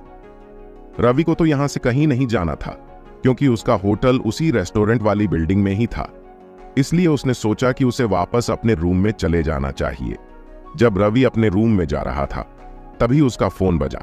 रवि ने फोन करके देखा तो पाया कि और उसके भाई आलोक का था। रवि को समझ नहीं आ रहा था कि इस वक्त आलोक उसे क्यों फोन किया था। जैसा आलोक ने रवि को बताया था कि वह आज ही दिल्ली छोड़कर बेंगलुरु जा रहा था। रवि को लगा आलोक ने उसे इसीलिए फोन किया होगा, इसलिए रवि, मैं उसका फोन उठा लिया। हाँ आलोक, हेलो, क्या हुआ? रवि ने आलोक से फोन पर कहा। रवि भैया, मैं अभी बेंगलुरु आ गया हूं, पर आपके लिए अभी वहां एक बहुत ही जरूरी काम वहां पर रह गया है, आलोक ने रवि से कहा। ऐसा क्या काम यहां पर रह गया है जो तुम पूरा करके नहीं गए? रवि ने आलोक से कहा। अरे रवि भैया, मैंने आपको उसी दिन बताया था जब आप दिल्ली से वापस बेंगलुरु आना चाहते थे। अमेरिका की जो कंपनी है उसके सीईओ अगले सोमवार को दिल्ली आने वाले हैं और वह आपसे मिलना भी चाहते हैं, इसलिए मैंने सोचा कि आपको बता दूं, आलोक ने रवि से कहा। हेलो कि यह बात सुनकर रवि हैरान रह गया। उसे समझ नहीं आ रहा था कि आखिर इतना जल्दी यह सब कुछ कैसे हो गया। रवि को पता था कि उसे रविवार को अक्षिता की बहन की शादी में जाना था और सोमवार को वह उस सीईओ से कैसे मिल सकता था। रवि रेस्टोरेंट से अपने होटल के रूम में आ गया था। तभी उसके पास उसके भाई आलोक का फोन आया। आलोक ने उसे बताया कि शनिवार को अमेरिका की कंपनी का सीईओ दिल्ली आने वाला है और वह रवि से भी मिलेगा। अपने भाई आलोक की यह बात सुनकर रवि थोड़ा हैरान रह गया। वो थोड़ा कंफ्यूज भी हो गया था कि अब उसे क्या करना चाहिए। उसे पता था कि उसे अक्षिता की बहन की शादी में रविवार को उसके गांव पर जाना था और यहां आलोक ने उसे बताया कि उस कंपनी का सीईओ सोमवार को दिल्ली आने वाला था। रवि को पता था कि अक्षिता का गांव दिल्ली से बहुत ही ज्यादा दूर है और वह एक दिन में वहां पर जाकर वापस दिल्ली नहीं आ सकता। अगर वो आना भी चाहे तो अक्षिता पक्का उसे आने नहीं देगी। उसे समझ नहीं आ रहा था कि ऐसी सिचुएशन में क्या किया जाए। अगर वो अक्षिता मना करता है तो उसका किया वादा टूट सकता है। हाँ ठीक है, मैं देख लूंगा, रवि ने आलोक से कहा। पर रवि खुद भी नहीं पता था कि वह क्या करेगा, पर उसने बाद इस ही उससे कह दिया। अपने भाई को कुछ भी नहीं बताना चाहता था कि वह अक्षिता की बहन की शादी में जा रहा था। अगर वो उसे ये बात देता तो वो उसके लिए अक्षिता के गांव में भी सिक्योरिटी गार्ड को उसके साथ भेज सकते थे। इसलिए उसने उसे हाँ कर दी कि वह दिल्ली सीईओ को संभाल लेगा। ठीक है भैया, आप जब सोमवार को दिल्ली में आओगे तब मैं आपको दोबारा फोन करके करूंगा। यह भी बता दूंगा कि आप दोनों को कहां पर मिलना है, आलोक ने रवि से कहा और फोन कट कर दिया। इसके बाद रविवार वहां अपने रूम में आ गया और बेड पर लाकर लेट गया। वह सोच रहा था कि उसे क्या करना चाहिए था। उसे पता था कि उसका उस अमेरिका वाले सीईओ से मिलना कितना जरूरी है। उसके पापा ने ही तो उसे उससे मिलने के लिए कहा था। अगर ऐसा नहीं किया तो यह उसके पापा की इंसल्ट भी हो सकती थी। रवि के पापा वादे के बहुत ही पक्के थे। वह बिजनेस में कि वादे को कभी नहीं तोड़ देते। अगर अभी उसी यू से नहीं मिला तो उनकी बिजनेस पर बुरा असर पड़ सकता था और रवि अपने आते ही कोई नुकसान नहीं करना चाहता था। इसलिए उसे कुछ भी करके उसी ओर से मिलना ही था और उसे समझ नहीं आ रहा था वह ऐसा कैसे कर सकता था। अगर वह अक्षिता की बहन की शादी में जाकर उसी दिन वापस दिल्ली के लिए रवाना हो तभी कुछ बात बन सकती है। रवि को पता था कि अक्षिता उसे जरा जल्दी तो वापस नहीं आने देगी। उसे लगा उसे कुछ ऐसा करना चाहिए जिससे वह अक्षिता की बहन की शादी से सीधा वापस दिल्ली पहुंच जाए। उसे पता था कि उसे अक्षिता को इस बात के लिए मनाना ही पड़ेगा और तो कोई दूसरा चारा ही नहीं था। मैंने सोच लिया था कि उसे क्या करना था। रवि रेस्टोरेंट से अपने होटल के रूम में आ गया था। तभी उसके पास उसके भाई आलोक का फोन आया। आलोक ने उसे बताया कि शनिवार को अमेरिका की कंपनी का सीईओ दिल्ली आने वाला है और वह रवि से भी मिलेगा। अपने भाई आलोक की यह बात सुनकर रवि थोड़ा हैरान रह गया। वो थोड़ा कंफ्यूज भी हो गया था कि अब उसे क्या करना चाहिए। उसे पता था कि उसे अक्षिता की बहन की शादी में रविवार को उसके गांव पर जाना था और यहां आलोक ने उसे बताया कि उस कंपनी का सीईओ सोमवार को दिल्ली आने वाला था। रवि को पता था कि अक्षिता का गांव दिल्ली से बहुत ही ज्यादा दूर है और वह एक दिन में वहां पर जाकर वापस दिल्ली नहीं आ सकता। अगर वो आना भी चाहे तो अक्षिता पक्का उसे आने नहीं देगी। उसे समझ नहीं आ रहा था कि ऐसी सिचुएशन में क्या किया जाए। अगर वो अक्षिता मना करता है तो उसका किया वादा टूट सकता है। हाँ ठीक है, मैं देख लूंगा, रवि ने आलोक से कहा। पर रवि खुद भी नहीं पता था कि वह क्या करेगा, पर उसने बाद इस ही उससे कह दिया। अपने भाई को कुछ भी नहीं बताना चाहता था कि वह अक्षिता की बहन की शादी में जा रहा था। अगर वो उसे ये बात देता तो वो उसके लिए अक्षिता के गांव में भी सिक्योरिटी गार्ड को उसके साथ भेज सकते थे। इसलिए उसने उसे हाँ कर दी कि वह दिल्ली सीईओ को संभाल लेगा। ठीक है भैया, आप जब सोमवार को दिल्ली में आओगे तब मैं आपको दोबारा फोन करके करूंगा। यह भी बता दूंगा कि आप दोनों को कहां पर मिलना है, आलोक ने रवि से कहा और फोन कट कर दिया। इसके बाद रविवार वहां अपने रूम में आ गया और बेड पर लाकर लेट गया। वह सोच रहा था कि उसे क्या करना चाहिए था। उसे पता था कि उसका उस अमेरिका वाले सीईओ से मिलना कितना जरूरी है। उसके पापा ने ही तो उसे मिलने के लिए कहा था। अगर ऐसा नहीं किया तो यह उसके पापा की इंसल्ट भी हो सकती थी। रवि के पापा वादे के बहुत ही पक्के थे। वह बिजनेस में कि वादे को कभी नहीं तोड़ देते। अगर अभी उसी यू से नहीं मिला तो उनकी बिजनेस पर बुरा असर पड़ सकता था और रवि अपने आते ही कोई नुकसान नहीं करना चाहता था। इसलिए उसे कुछ भी करके उसी ओर से मिलना ही था और उसे समझ नहीं आ रहा था वह ऐसा कैसे कर सकता था। अगर वह अक्षता की बहन की शादी में जाकर उसी दिन वापस दिल्ली के लिए रवाना हो तभी कुछ बात बन सकती है। रवि को पता था कि अक्षता उसे जरा जल्दी तो वापस नहीं आने देगी। उसे लगा उसे कुछ ऐसा करना चाहिए जिससे वह अक्षता की बहन की शादी से सीधा वापस दिल्ली पहुंच जाए। उसे पता था कि उसे अक्षता को इस बात के लिए मनाना ही पड़ेगा और तो कोई दूसरा चारा ही नहीं था। मैंने सोच लिया था कि उसे क्या करना था, आलोक ने रवि को बताया कि उसे जल्द से अमेरिका से आए सीईओ से मिलना होगा। रवि को पता था कि उसे उसी सोमवार को मिलने में प्रॉब्लम हो सकती थी क्योंकि उसे रविवार को अक्षता की बहन की शादी में भी जाना था। अगर वह नहीं गया तो बहुत प्रॉब्लम भी हो सकती थी। अगर वह अमेरिका के सीईओ से भी नहीं मिला तो बिजनेस कर प्रभाव पड़ सकता था और उसके पिताजी भी से नाराज हो सकते थे। रवि किसी भी हाल में अपने पापा को नाराज नहीं कर सकता था। उसे उनका काम पूरा करना ही था। इसलिए रवि ने सोचा कि अक्षता मनाने के अलावा और कोई चारा नहीं है। इसके बाद रवि ने अपने कपड़े बदले और होटल से बाहर आ गया। अब वह सीधा जाकर अक्षता से मिलना चाहता था ताकि उससे बात कर सके। होटल के बाहर आते ही रवि ने अपना फोन निकाला और अक्षता को कॉल लगा दिया। हेलो अक्षता, तुम कहां पर हो अभी? रवि ने अक्षता जब उसका फोन उठाया, मैं तो अनु के साथ शॉपिंग करने आई हुई हूं। क्यों, तुम्हें कोई काम था क्या इस वक्त? अक्षता ने रवि से कहा। ऐसा ही समझो, कोई इंपॉर्टेंट काम याद आ गया इसलिए तुमसे मिलना था, रवि ने अक्षता से कहा। ठीक है, तो तुम विनायक मॉल में आ जाओ, हम दोनों वहीं पर हैं, वहां पर हम बात कर सकते हैं, अक्षता ने कहा। ठीक है, मैं अभी वहां पर पहुंचता हूं, रवि ने कहा और अपना फोन रख दिया। इसके बाद उसने यह टैक्सी पकड़ी और विनायक मॉल की ओर चल पड़ा। कुछ ही देर में रवि वहां पर पहुंच गया। इसके बाद रवि मॉल के अंदर आ गया और अक्षता को ढूंढने लगा, पर उसे अक्षता कहीं दिख नहीं रही थी। इसलिए उसने अक्षता को फोन लगा दिया। हेलो अक्षता, तुम अभी कहां पर हो? मैं यहां पर पहुंच गया हूं, रवि ने अक्षता से कहा। रवि, तुम बहुत जल्दी पहुंच गए। मैं अभी शॉप में हूं, आना चाहो तो आ सकते हो, नहीं तो मैं नीचे आकर तुमसे मिलूं लूंगी। मुझे बस 20 मिनट और चाहिए, इसके बाद मैं नीचे आ जाऊंगी, अक्षता ने रवि से कहा। नहीं, तुम बताओ कि आना कहां पर हैक नहीं है, रवि ने पूछा। ठीक है, जैसी तुम्हारी मर्जी, ऊपर तीसरे फ्लोर पर जो ज्वेलरी शॉप है उसमें आ जाओ, अक्षता ने रवि से कहा। ठीक है, मैं अभी आता हूं, रवि ने कहा और फिर फोन रख दिया। इसके बाद रवि ने लिफ्ट ली और तीसरे फ्लोर पर आ गया। रवि गोल्ड ज्वेलरी वाली दुकान को ढूंढ लगा। कुछ ही देर में उसने ज्वेलरी वाली दुकान को ढूंढ लिया। उसने देखा कि अक्षता और अनु दोनों वहां पर शॉपिंग कर रही थी। रवि अक्षता से अकेले में बात करना चाहता था, इसीलिए उसने सोचा कि उसे अक्षता से कहीं और चलकर बात करनी चाहिए। इसीलिए वह शॉप के अंदर आ गया।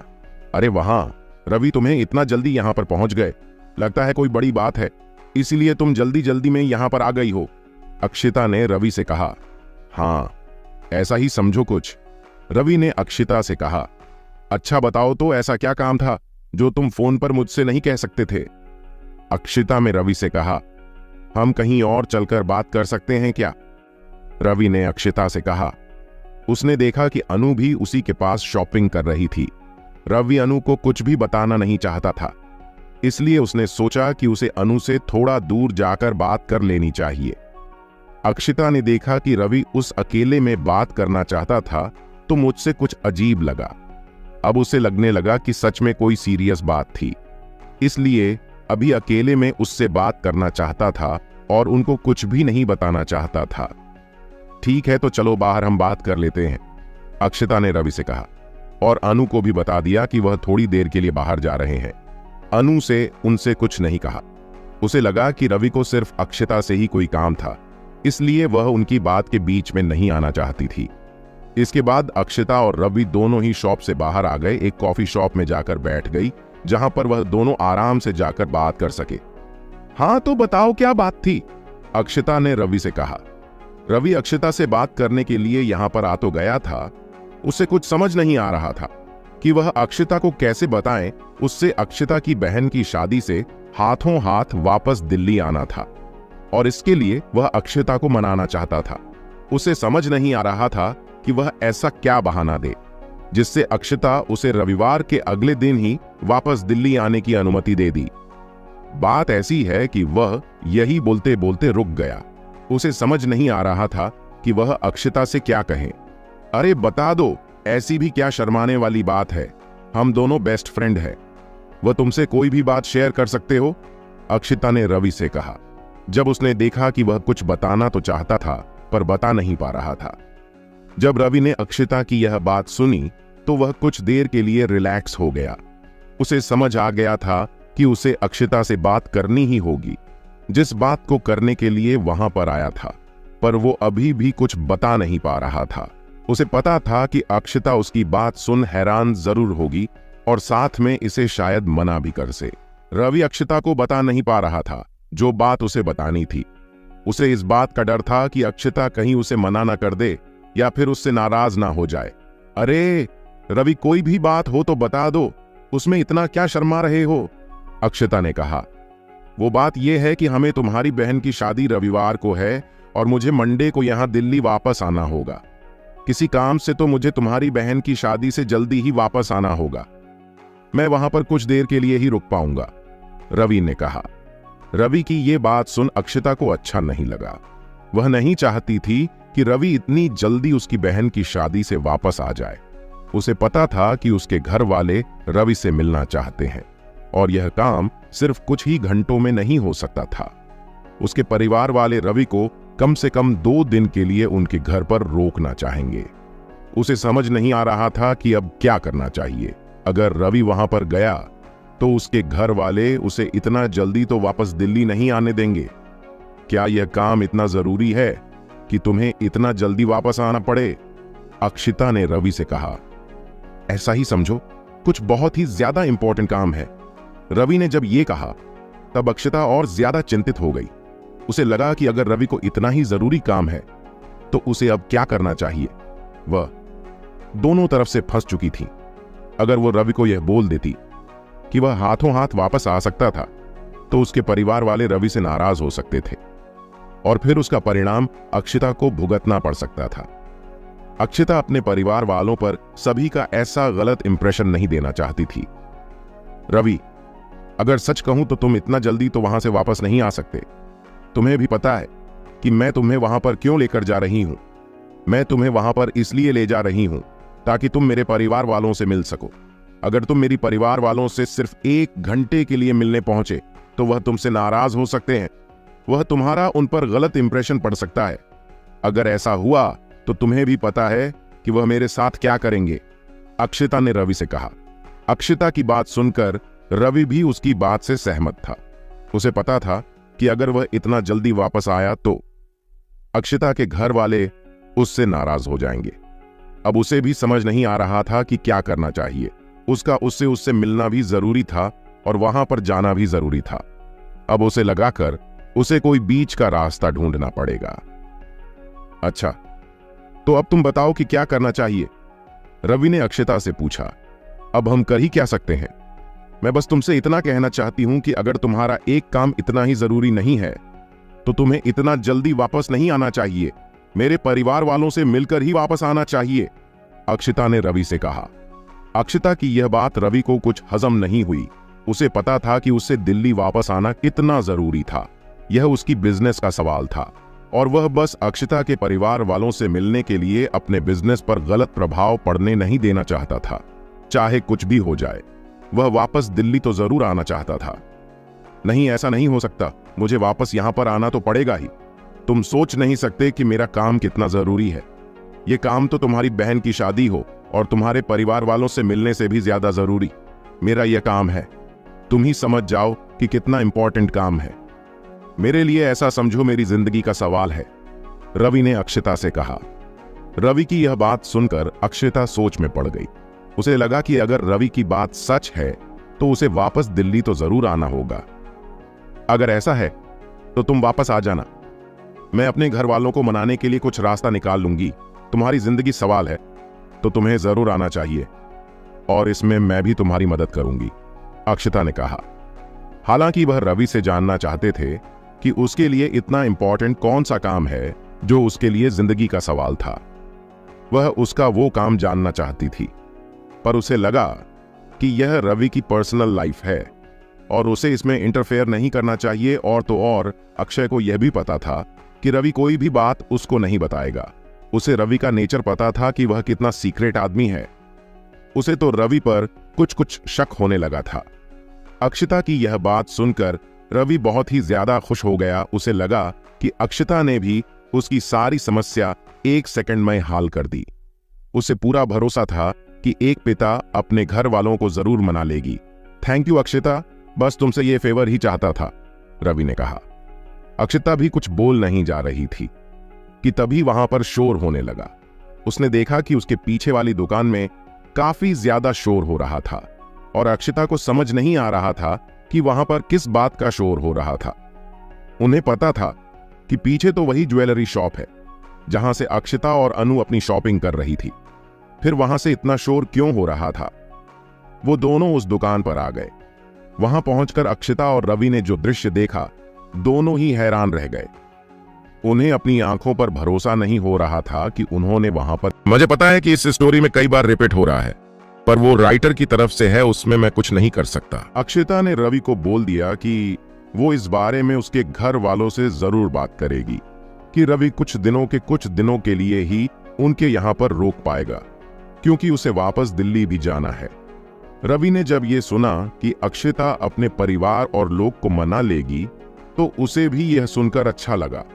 अब उसे कोई चिंता नहीं थी। उसे भरोसा था कि अक्षिता अपने घर वालों को पक्का मना लेगी। इतने में अक्षिता और रवि ने देखा कि जिस ज्वेलरी शॉप से वह बाहर आए थे, उस सेलरी बहुत ज्यादा आवाज आ रही थी। उन दोनों को समझ नहीं आ रहा था कि वे अभी अभी तो वहां से बाहर निकले हैं, फिर यह इतना शोर किस बात की आ रही है। यह देखने के लिए कि क्या हुआ है, वह दोनों उस शॉप के अंदर आ गए। वहां आकर उन्होंने जो देखा हो देखकर वो दोनों हैरान रह गए। उन्हें अपनी आंखों पर भरोसा नहीं हो रहा था कि उन्होंने क्या देखा। उन्होंने देखा कि अनु इस जमीन पर गिरी हुई थी और एक लड़की और एक कम से कम 50 साल की दिखने वाली औरत दोनों उसकी बहन के पास ही खड़ी थी। अनु जमीन पर गिरी हुई थी और उसने अपने गाल पर अपने दोनों हाथ दे रखे थे। रवि और अक्षिता को समझ नहीं आया कि आखिर अनु को वह क्या था और वह नीचे क्यों बैठी हुई थी, और वह लड़की और आंटी कौन थी जो अनु पर इतनी जोर जोर से चिल्ला रही थी। रवि और अक्षिता को कुछ समझ नहीं आ रहा था कि आखिर यहां पर चल क्या रहा था और इतना हंगामा क्यों हो रहा था। जब अक्षिता ने अपनी बहन को इस तरह नीचे गिरे हुआ देखा तो वह जल्दी से उसके पास आ गई। जब उसके पास आई तो उसने देखा अनु की आंखों से आंसू आ रहे थे और उसने अपने हाथों को अपने दोनों गालों पर चिपका रखा था। अक्षिता को पहले तो कुछ समझ नहीं आया। जब उसने अनु के हाथों के उसके गालों से हटाकर देखा तो हैरान रह गई। उसने देखा कि उसके दोनों गालों पर सूजन आई हुई थी और वह लाल हो चुके थे। अक्षिता को अब समझने में देर नहीं लगी कि आखिर हुआ क्या था। उसे समझ आ गया था कि आखिर यहां पर चल क्या रहा है। वह लड़की और वह आंटी अनु पर क्यों चिल्ला रहे थे। अक्षिता को समझ में आ गया था कि अनु को मारने वाली वो दोनों ही थीं और इसीलिए पर चिल्ला रही थी। अक्षिता इस बारे में श्योर नहीं थी कि उन दोनों ने अनु को मारा था। क्या हुआ अनु, तुम ऐसे नीचे क्यों बैठी हुई हो और रो क्यों रही हो? आखिर बताओ यहां पर हुआ क्या था? अक्षिता ने अनु को गले लगाते हुए कहा। जब अक्षिता ने अनु को गले लगाया तो अनु के आंसू और ज्यादा बहने लगे और वह और ज्यादा जोर से रोने लगी। अरे अनु, ऐसा क्या हो गया, बोलो, तुम इतना ही रो क्यों रही हो? आखिर बात क्या है, मुझे बताओ, अक्षिता ने अनु से कहा। पर अनु के मुंह से एक भी शब्द नहीं निकल पा रहा था। वह इतना फपक फपक के रो रही थी कि उसके मुंह से एक शब्द भी नहीं निकल पा रहा था।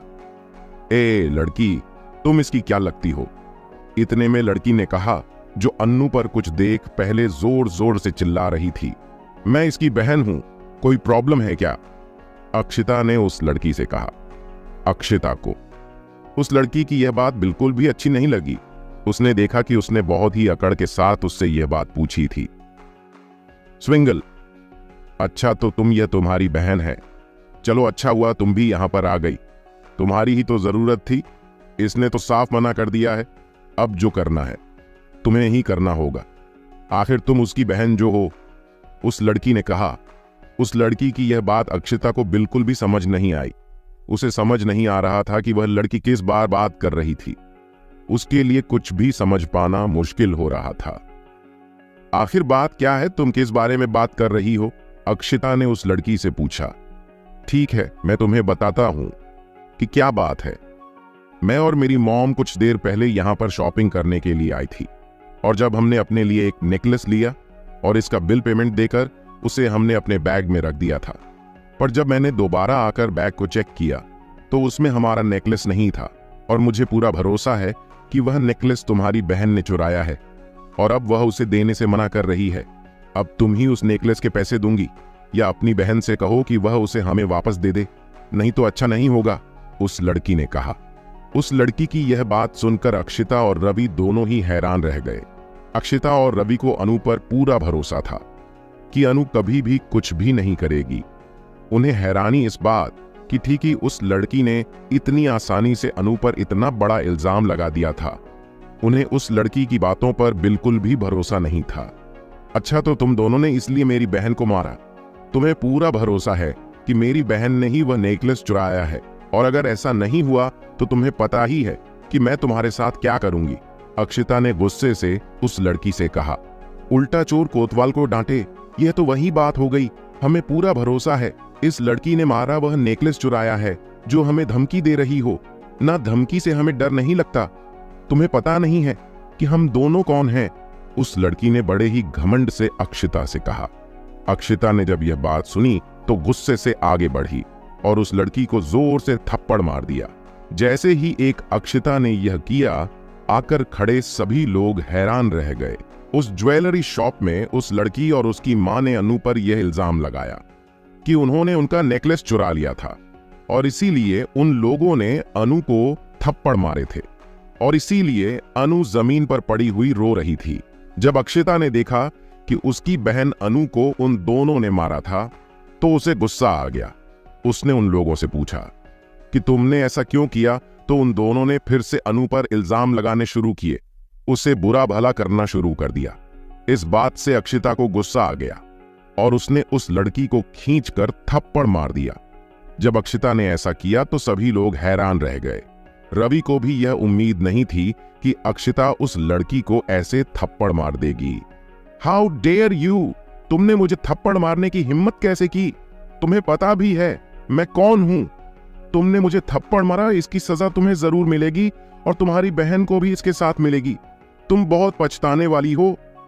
दोनों बहनें, उस लड़की ने कहा और अपने नाम की तरफ देखकर रोने लगी। उसकी मॉम ने देखा कि अक्षता ने उसकी बेटी को थप्पड़ मार दिया था तो उसका चेहरा गुस्से के मारे लाल हो गया। अक्षता की तरफ देखकर इतना गुस्सा हो रही थी जैसे वह से मार देना चाहती थी। ए लड़की, तेरी इतनी हिम्मत, तूने मेरी बेटी को मारा।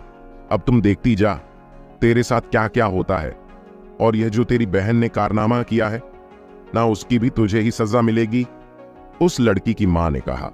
इधर रवि जो वहां पर खड़ा उन दोनों को देखा रहा था, तभी उसकी नजर उस लड़की पर पड़ी। रवि को वह लड़की कुछ जानी पहचानी सी लग रही थी, पर उसे याद नहीं आ रहा था कि वह कौन थी, इसलिए वह कुछ बोल भी नहीं पा रहा था। उसे पता था कि उसने उस लड़की को पहले भी कहीं देखा था, पर उसे कुछ ज्यादा याद नहीं आ रहा था कि उसने कहां पर देखा था। वह अब अपने दिमाग पर जोर डालकर याद करने की कोशिश कर रहा था कि आखिर उसने इस लड़की को पहले कहां देखा था। अच्छा, तो तुम्हें क्या लगता है कि मैंने इसे क्यों मारा? मुझे अपनी बहन पर पूरा भरोसा है, इसने वह नेकलेस नहीं चुराया, और तुम दोनों मां बेटी इसे बिना फालतू हुई ना कुछ जाने मारने लगी हो, और ऊपर से इसे बुरा भला भी कह रही हो। इसलिए तुम्हारी बेटी को एक थप्पड़ मारना तो बनता है, क्योंकि उसने जो मेरी बहन के साथ किया है उसके साथ भी वैसा ही होना चाहिए, अक्षता ने बिना डरी हुई उस लड़की की मां से कहा। लड़की की मां ने यह सुना तो वह हैरान रह गई, साथ साथ उसे अक्षता पर गुस्सा भी आ रहा था। कंपोनेंट प्लेसमेंट, अब तुम बहुत ज्यादा बोल रही हो। अगर तुम्हें यह पता होता कि हम दोनों कौन हैं, तो शायद तुम यह बोलने की हिम्मत भी नहीं करती हो बिना कुछ कहे। वह नेकलेस हमें वापस कर देती, इसलिए अपनी बहन को बोलो कि वह नेकलेस हमें वापस कर दे, और तुम दोनों हमारे पैरों में गिरकर हमसे माफी मांगो, तब जाकर कहीं हम तुम दोनों को माफ कर देंगे, और अगर ऐसा नहीं किया तो तुम्हारे साथ वह होगा जो तुम सोच भी नहीं सकती। उस लड़की की मां ने बहुत ही एटीट्यूड से कहा। अक्षता उसकी बात सुनकर एक बार के लिए तो घबरा गई। उसने बिना सोचे समझे उस लड़की को थप्पड़ तो मार दिया था। उसे भी नहीं पता था कि वह माँ बेटी कौन थी। उसे लगा कि कहीं वह उन लोगों की पहुंच से दूर हुए या कोई राजनीति वाले आदमी हुए तो उसके परिवार पर संकट आ सकता था।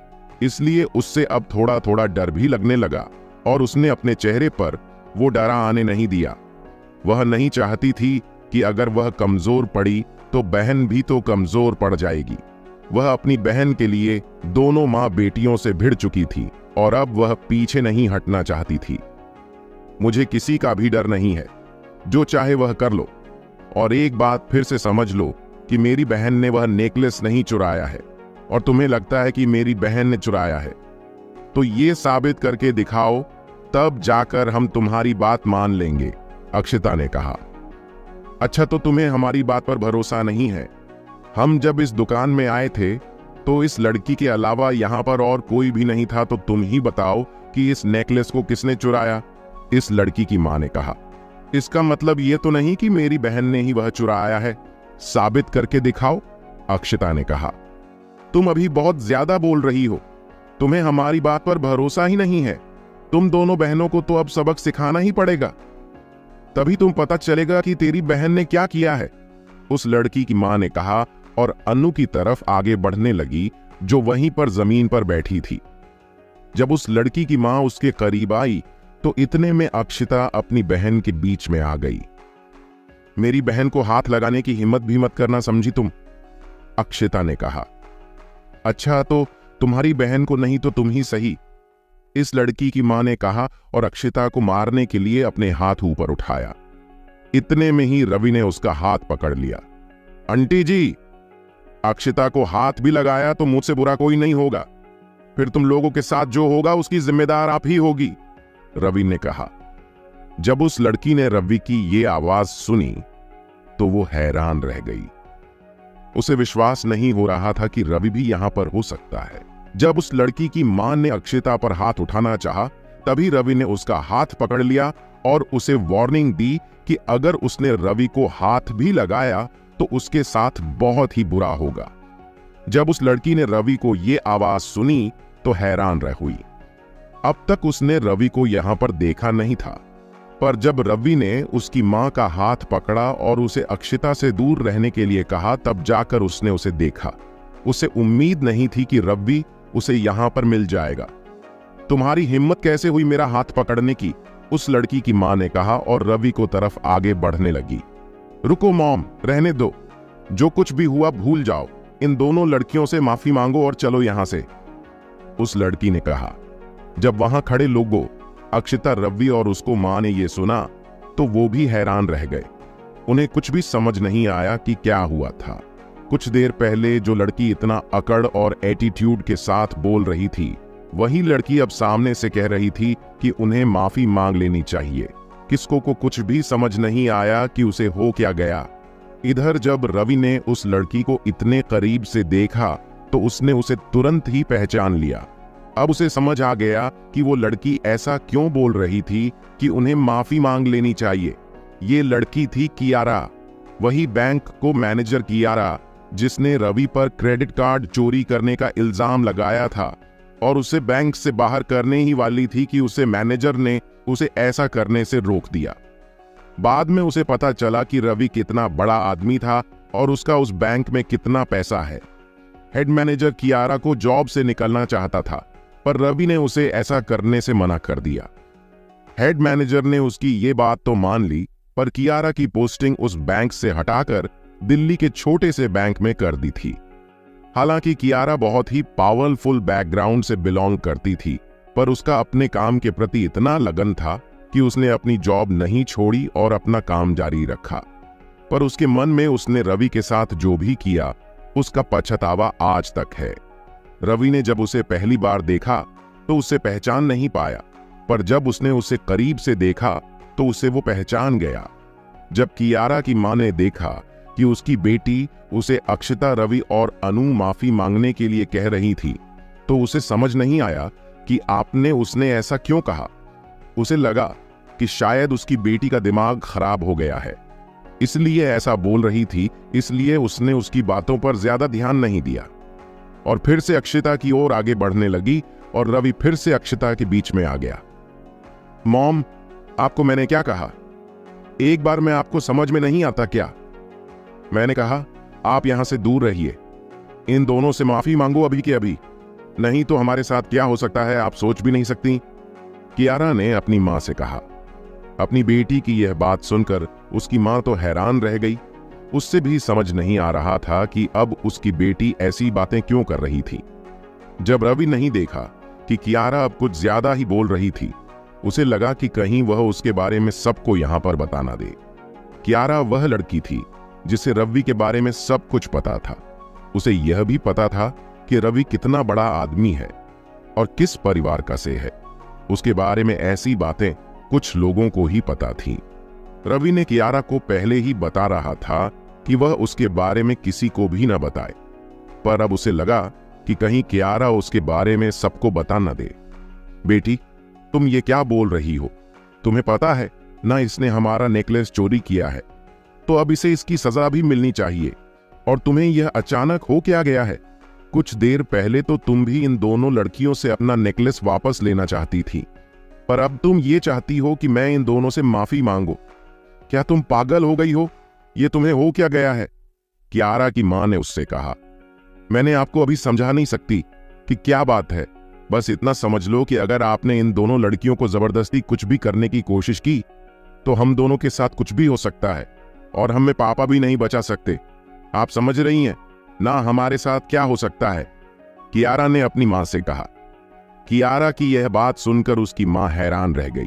उसे पता था कि कियारा के पापा कितने बड़े आदमी थे और वह तो कुछ भी कर सकते थे, पर कियारा कह रही थी कि उसके पापा भी उन्हें बचा नहीं सकते। इसका क्या मतलब हो सकता है? क्या यह तीनों उसके पापा से भी बड़े आदमी हैं? उन तीनों को देखकर तो ऐसा नहीं लग रहा था। फिर कियारा ऐसा क्यों बोल रही थी? उसकी मां को कुछ भी समझ नहीं आ रहा था। वो अनु और अक्षिता को ऐसे ही जाने देना नहीं चाहती थी, पर जब से देखा कि उसकी बेटी बहुत ही ज्यादा डर गई थी और वह उससे भी माफी मांगने के लिए कह रही थी, तो उसे लगा कि कुछ तो बात है, नहीं तो उसकी बेटी कभी भी इतनी नासमझ नहीं हो सकती। उसकी मां अब फिर से रवि को तरफ देखने लगी। जब रवि ने देखा कि कियारा की मां उसकी तरफ देख रही थी तो उसे हंसी आ गई। जब कियारा की मां ने देखा कि रवि अब उस पर हंस रहा था तो उसे गुस्सा आ गया और फिर से पीछे हट गई। अब वो रवि से माफी नहीं मांगना चाहती थी। रवि को पता चला कि जो लड़की अभी अक्षिता और अनु से उलझ रही थी वो और कोई नहीं कियारा थी। जब कियारा को रवि के बारे में पता चला तो वो डर गई। उसे रवि के बारे में पता था, इसलिए उसने अपनी मां से अनु और अक्षिता से माफी मांगने के लिए कहा। कब उसकी मां ने देखा कि उसकी बेटी डरी हुई थी तो उसने सोचा कि उसे माफी मांग लेनी चाहिए, पर जब वो अक्षिता से माफी मांगने के लिए आगे बढ़ी तो रवि उसकी तरफ देख हल्का सा हंस पड़ा। इस बात से कियारा की मां को गुस्सा आ गया।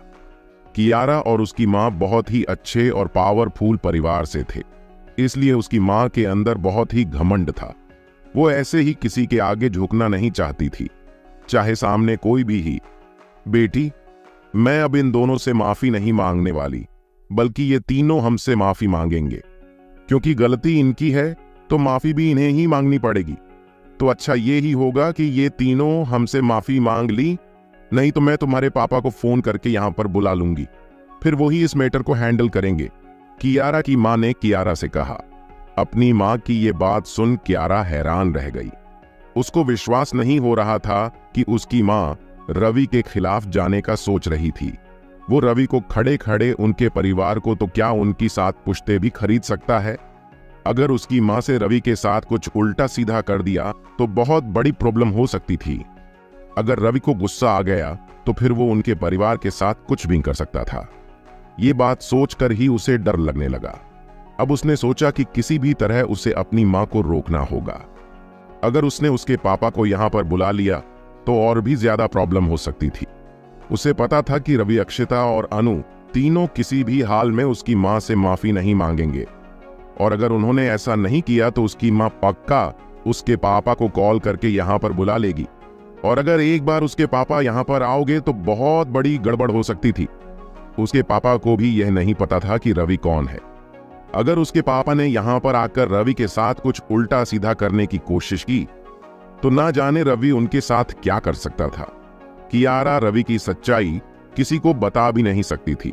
अगर उसके पापा यहाँ आते तो वो उन्हें भी रवि के बारे में कुछ भी नहीं बता पाती। इससे बात और भी बिगड़ सकती थी। जब तक रवि के बारे में उसके पापा सच में जान लेते हो रवि को के साथ कुछ उल्टा सीधा कर सकते थे। मॉम, ये आप क्या कह रही हैं? अब इसमें आप पापा को बीच में क्यों ला रही है? आपको पता है ना, पापा इतने छोटे मोटे कामों के लिए फ्री नहीं है। अगर आपने उन्हें यहाँ पर बुला भी लिया तो उल्टा आपको भी डांट पड़ने वाली है। कियारा अपनी मां से कहा, नहीं, आज जो होगा वह देखा जाएगा, पर मैं किसी भी हाल में इन तीनों को नहीं छोड़ने वाली। तुम्हें क्या लगता है मैं इन लोगों से माफी मांग लूंगी? कभी भी नहीं। अगर ऐसी नौबत आई तो मैं तुम्हारे पापा को भी बुला लूंगी। इससे अच्छा है कि यह तीनों ही मुझसे और तुमसे माफी मांग ले। कियारा की मां ने कियारा से कहा। अपनी मां की बात सुन कियारा ने अपना सिर पकड़ लिया। अब उसे लगा कि रवि के गुस्से से उनके परिवार को कोई नहीं बचा सकता। जब रवि ने देखा कि कियारा और उसकी मां के बीच में अभी भी बहस चल रही है तो वो समझ गया कि कियारा की मां ऐसे नहीं मानने वाली जब तक वो कुछ न कर ले। जब कियारा ने देखा कि रवि उसकी मां को घूर कर देख रहा था तो वो बहुत ही ज्यादा डर गई। उसे लगा कि अब रवि उसकी मां के साथ न जाने क्या करेगा। देखो आंटी जी, मुझे नहीं पता कि आपका नेकलेस किसने चुराया, पर मैं इतना कह सकता हूं कि वह नेकलेस अनु ने तो पक्का नहीं चुराया है। इसलिए आप इस पर इल्जाम लगाना बंद कीजिए। इस मामले को यहीं पर रफा दफा करो, और बेहतर यही होगा कि आप अपने नेकलेस चोरी होने के मामले में पुलिस से कंप्लेंट करें, न कि यहां पर किसी कस्टमर से लड़ाई करें। रवि ने बहुत ही अच्छे से कियारा मां से बात करते हुए कहा। जब कियारा ने देखा कि रवि ने बहुत ही अच्छे से उसकी मां से बात की थी, तब जाकर उसकी सांस में सांस आई। पहले तो उसे ऐसा लगा कि कहीं रवि उसकी मां के साथ कुछ उल्टा सीधा न कर बैठे। वो रवि से बहुत ही डर गई थी, पर जब उसने देखा कि रवि बहुत ही अच्छे से बात कर रहा था तो उसे लगा कि रवि अभी बहुत ही अच्छे मूड में हो, सब कुछ सही करना चाहता है। हाँ मॉम, मैं भी है कह रही हूं, मुझे नहीं लगता कि लोगों ने वह नेकलेस चुराया होगा, इसलिए इस मामले को जाने दो। हमें पुलिस कंप्लेंट करनी चाहिए, कियारा ने अपनी मां को समझाने की कोशिश करते हुए कहा। अच्छा, तो तुम्हें लगता है कि वह नेकलेस इस लड़की ने नहीं चुराया, पर मुझे पूरा भरोसा है कि वह नेकलेस उसी ने चुराया है और कहीं पर छिपा दिया है, कियारा की मां ने अपनी जिद पर चढ़ते हुए कहा। अच्छा ठीक है, ये बात साबित करने के लिए कि उन्होंने ही आपका नेकलेस चुराया है, इसका कोई प्रूफ है या नहीं? अगर नहीं है तो आप यहां से चुपचाप जा सकती हैं, और अगर है तो वह प्रूफ में दिखाइए। रवि ने किया था, कियारा की मां से कहा। रवि की यह बात सुनकर कियारा की मां घबरा गईं। उसके पास इस बार का कोई भी सबूत नहीं था कि अनु ने है उसका नेकलेस चुराया था। जब कियारा की मां ने रवि को धमकाना शुरू किया और कहा कि अगर रवि मुझसे माफी नहीं मांगेगा तो वह अपने पति यानी कियारा के पापा को बुला लेगी। रवि नहीं चाहता था कि वहां पर कोई फालतू में झगड़ा हो और उसके बारे में और किसी को भी यहां पर पता ना चल सके। इसलिए सोचा कि उसे आराम से काम लेना चाहिए और इस मामले को तरीके से बिना किसी लफड़े के हैंडल करना चाहिए। इसलिए उसने कियारा की मां से कहा कि उनके पास इस बात का कोई सबूत है या नहीं कि वह नेकलेस अनु ने ही चुराया था। यह बात सुनकर कियारा की मां घबरा गई। उसके पास सच में इस बात का कोई सबूत नहीं था कि वह नेकलेस किसने चुराया था। उसने तो बस शक के आधार पर ही अनु पर इल्जाम लगा दिया था कि उसने उसका नेकलेस हो रहा था। जब कियारा ने देखा कि रवि और उसकी मां के बीच में बात अभी और बिगड़ रही है तो उसने सोचा कि हम उसे ही कुछ करना होगा, नहीं तो अगर यह बात आगे बढ़ी तो ना जाने रवि उनके साथ क्या करेगा। उसे रवि के बारे में कुछ भी नहीं पता था कि वह कैसा आदमी है। वो उसे भी बाकी अमीर लड़कों को तरह ही घमंडी और एटीट्यूड वाला लड़का समझती थी। मॉम रहने दो ना, हमें नहीं चाहिए वो नेकलेस। वैसे भी वो नेकलेस इतना भी महंगा नहीं था, शायद किसी चोर ने उसे चोरी कर लिया होगा, कियारा ने अपनी मां से कहा। वो अब सब कुछ रफा दफा करना चाहती थी। जब कियारा को मां ने ये बात सुनी तो उसको भी इस बात में दम लगा। उसे पता था कि उसने अनु पर बिना किसी प्रूफ के इल्जाम लगा दिया था, पर अब वो रवि के आगे हार नहीं मानना चाहती थीं। कैसी बात कर रही हो बेटी? तुम्हें क्या लगता है कि पैसे पेड़ पर उगते हैं? अगर इसने मेरा नेकलेस चुराया है तो पैसे तो इसे देने ही होंगे, कियारा की मां ने कहा। अब कियारा को मां की बात सुन रवि को गुस्सा आ गया। उसे समझ आ गया कि अब वो ऐसे तो मनाने वाली नहीं थी। चलो ठीक है आंटी जी, आप बताओ आपके नेकलेस के पैसे कितने हुए? मुझे पता है कि अनु ने आपका नेकलेस नहीं चुराया है, पर अब आप मान ही नहीं रही हैं, तो इससे अच्छा आपको आपके पैसे ही दे दिए जाए, रवि ने कहा। रवि की ये बात सुन सभी हैरान रह गए। किसी को भी समझ नहीं आ रहा था कि रवि अचानक पैसे देने के लिए कैसे मान गया। जब अक्षिता ने यह सुना कि रवि अब पैसे देना चाहता है तो वो भी इस बात से हैरान थी, क्योंकि उसे पता था कि रवि के स्टूडेंट है और उसके पास इतने पैसे तो नहीं होंगे। पर उसने इस वक्त कुछ भी बीच में बोलना सही नहीं समझा। जब कियारा ने यह बात सुनी तो वो हैरान रह गई। उसे ये समझ नहीं आया कि रवि आखिर उसकी मां की बात कैसे मान गया। उसे पता था कि रवि के पास इतने पैसे हैं कि वो ये दुकान तो क्या ये पूरा मॉल ही एक चुटकी में खरीद सकता है, पर उसे रवि को ऐसे उसकी मां की बात मान लेने की उम्मीद नहीं थी। कियारा नहीं चाहती थी कि रवि उन्हें पैसे दे दे।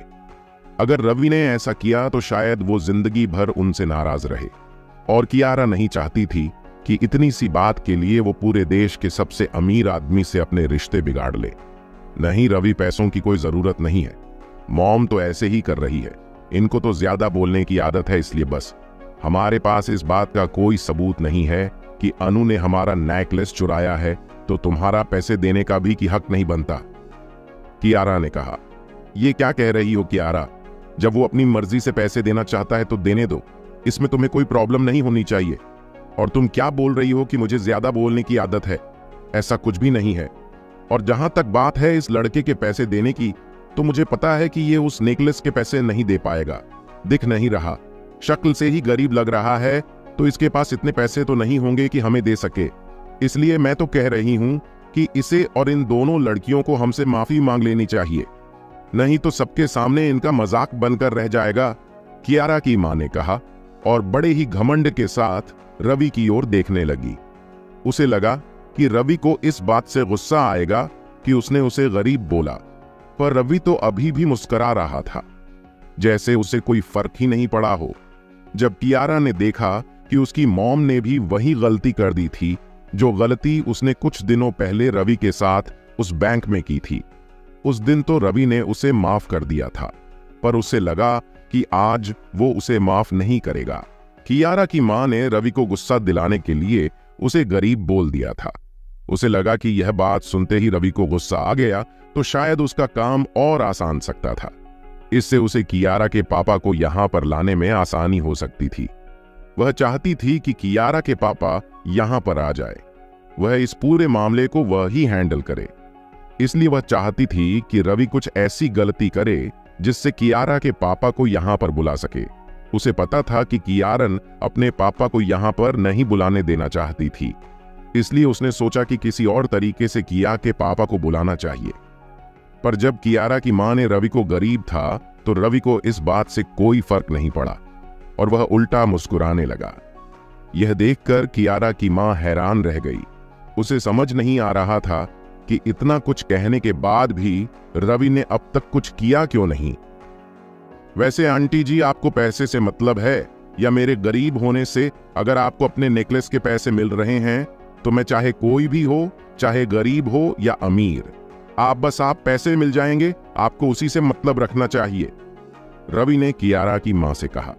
रवि को पता था कि कियारा की मां उसे गुस्सा दिलाना चाहती थी। रवि अपने आप को कंट्रोल कर रहा था, वो गुस्सा नहीं करना चाहता था।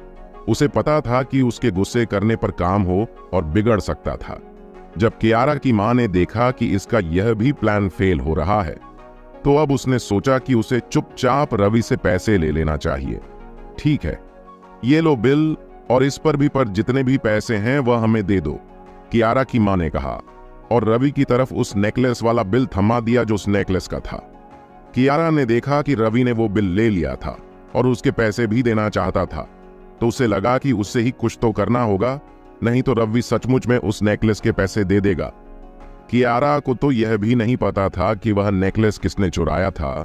रवि तो ऐसे ही इस लड़ाई से बचने के लिए पैसे देने के लिए तैयार हो गया था। कियारा को रवि के पैसों के बारे में चिंता नहीं थी। उसे पता था कि रवि के पास बहुत ही ज्यादा पैसे हैं, पर उसे चिंता इस बात की थी कि रवि कहीं हमसे नाराज ना हो जाए। मॉम, आप क्या पागल हो गई है? मैंने एक बार कहा ना कि आपको उस नेकलेस के पैसे लेने की कोई जरूरत नहीं है। ऐसी भी नेकलेस अनु ने चुराया, इसका कोई सबूत भी तो नहीं है, तो हम रवि से पैसे कैसे ले सकते हैं?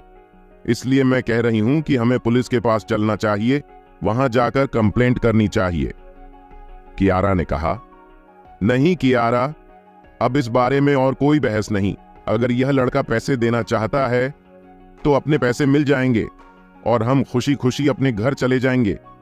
पर मुझे यह समझ नहीं आ रहा है कि तुम बार बार इस लड़की की तरफदारी क्यों कर रही हो, कियारा की मां ने कहा। यह बात सुन कियारा ने सोचा कि अब कुछ नहीं हो सकता। उसकी मां ने अगर एक बार जिद पकड़ ली तो उसे पता था कि वह वापस नहीं मानने वाली थी। ठीक है आंटी जी, आपके नेकलेस के टोटल पैसे हुए 80,000, तो वह तो मैं आपको चुका दूंगा, पर इससे पहले मेरी एक शर्त है। अगर वह आप मान लेती है तो मैं उसी पर से आपको पैसे दे दूंगा, रवि ने कियारा की मां से कहा। शर्त? कैसी शर्त? कियारा की मां ने कहा। उसे समझ नहीं आ रहा था कि रवि अब कौन सी शर्त रखने वाला था। शर्त यह है कि पहले तुम अनु और अक्षिता दोनों से हाथ जोड़कर माफी मांगोगे, तभी तुम्हें तुम्हारे पैसे मिलेंगे।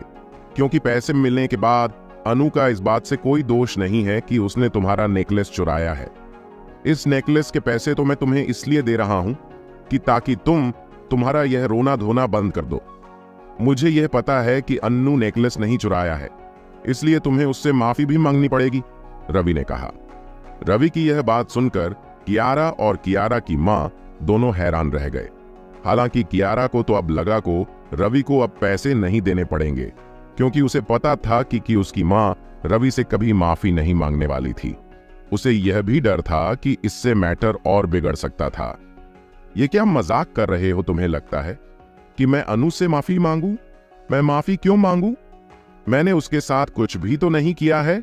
उसे मैंने थप्पड़ इसलिए मारा कि मुझे लगा कि उसने हमारा नेकलेस चुराया है, और मुझे तो अभी भी लगता है उसी ना ही चुराया है, कियारा की मां ने कहा। तो चलो ठीक है, तुम्हें पैसे भी नहीं मिलेंगे, जो उखाड़ना है उखाड़ लो, चाहे किसी को बुला लो, तुम्हें एक फूटी कौड़ी भी नहीं मिलेगी, रवि ने कहा और वहां से अक्षिता को लेकर जाने लगा। जब कियारा की मां ने देखा कि अनु अक्षिता को वहां से बिना पैसे दिए हैं लेकर जा रहा है, तो उसने सोचा कि वह इन तीनों को ऐसे ही तो नहीं जाने देगी। कियारा रवि को वहां से जाते हुए देख रही थी। उसकी नजर उसकी मां पर नहीं थी। इधर कियारा की मां ने अपना फोन निकाला और कियारा के पापा को फोन लगा दिया। कियारा ने देखा कि उसकी मां ने उसके पापा को फोन लगा दिया था, तो वह तो डर के मारे कांपने लगी। अब उसे लगा कि अब बड़ा हंगामा होने से कोई नहीं रोक सकता। जब रवि ने कहा कि अगर कियारा की मां पैसे देने के बाद भी अनु और अक्षिता से माफी नहीं मांगेगी तो वह उसे पैसे नहीं देगा, और उसने कियारा की मां से यह भी कह दिया था कि उसे जो करना है वह कर सकती है, अब वह पैसे नहीं देगा। कियारा की मां को इसी मौके का इंतजार था और उसने कियारा की नजरों से बचकर उसके पापा को फोन लगा दिया। जब कियारा ने देखा कि उसकी मां ने उसके पापा को फोन लगा दिया था तो वह घबरा गई। उसे लगने लगा कि यहाँ पर बड़ा हंगामा होने से कोई नहीं बचा सकता। उसे पता था कि अगर उसके पापा यहाँ पर आ गए तो हंगामा होकर रहेगा। उसे रवि की चिंता नहीं थी, उसे अपने पापा की चिंता थी। उसे पता था कि रवि कितना ताकतवर आदमी है। उसके पापा ने उसे पंगा लिया तो उसके पापा के साथ ही बुरा होगा। हेलो कियारा के पापा, मैं बोल रही हूँ, आप जल्दी से जल्दी बोनवाइन शोरूम में आ जाइए। यहाँ पर एक लड़का आपकी बेटी के साथ बुरा व्यवहार कर रहा है, उसे छेड़ रहा है, कियारा की मां ने कियारा के पापा से फोन पर कहा। कियारा ये बात सुनकर हैरान रह गई। उसे समझ नहीं आ रहा था कि उसकी मां ने उसके पापा से ऐसा क्यों कहा कि रवि उसको छेड़ रहा था। रवि ने तो ऐसा कुछ भी नहीं किया था। जब रवि ने यह बात सुनी तो वह भी हैरान रह गया। उसने तो कियारा के साथ कुछ किया भी नहीं था। फिर भी उसकी मां ने फोन पर ऐसा क्यों कहा? उसे इस बात की कोई फिक्र नहीं थी कि कियारा की मां क्या कर रही थी। इधर कियारा की मां ने कियारा के पापा को फोन पर झूठ बोल दिया था और अब उसे पूरा भरोसा था कियारा के पापा यहां पर जरूर आएंगे। उसके बाद उसने फोन रख दिया। लड़के, अभी के अभी यहीं पर रुक जाओ। यहां से बाहर जाने के बारे में सोचना भी मत। अगर तुमने इस मॉल के मेन गेट से बाहर अपना कदम भी रखा तो दोबारा चलने के लायक नहीं रहोगे। कियारा के पापा अभी यहां पर आ रहे होंगे, फिर वह बताएंगे कि हमारे साथ पंगा लेने का नतीजा क्या होता है। कियारा की मां ने रवि से कहा। कियारा की मां की यह बात सुनकर रवि वहीं पर रुक गया। अब उसे समझ आ गया था कि कियारा की मां ने किसे फोन किया था। रवि को इस बात से कोई फर्क नहीं पड़ता था कि आखिर कियारा की मां ने किसे फोन किया था। उसके सामने जो भी आता वह उसे आराम से संभाल लेता था, पर उसे चिंता इस बात की थी कि कहीं अनु और अक्षिता को उस पर शक ना हो जाए। अगर उसने ऐसा कुछ कर दिया जिससे उन लोगों को उस पर शक हो जाएगा।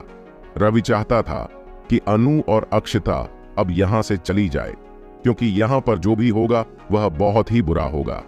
रवि को कहीं कुछ ऐसा न करना पड़ जाए जिससे उसकी पहचान सबके सामने आ जाए। वह नहीं चाहता था कि अनु और अक्षिता उसके बारे में कुछ भी जाने। इससे उन दोनों पर भी खतरा पड़ सकता था उसने सोचा कि अनु और अक्षिता को यहां से जाना ही अच्छा होगा। अक्षिता, मुझे नहीं लगता कि अनु की हालत अब अच्छी है। तुम्हें इससे यहां से लेकर हॉस्पिटल चले जाना चाहिए। मैं यहां पर सब संभाल लूंगा, फिक्र करने की कोई जरूरत नहीं है, रवि ने अनु से कहा। अभी तुम ये क्या कह रहे हो? हम तुम्हें ऐसे ही मुसीबत में छोड़कर नहीं जा सकते।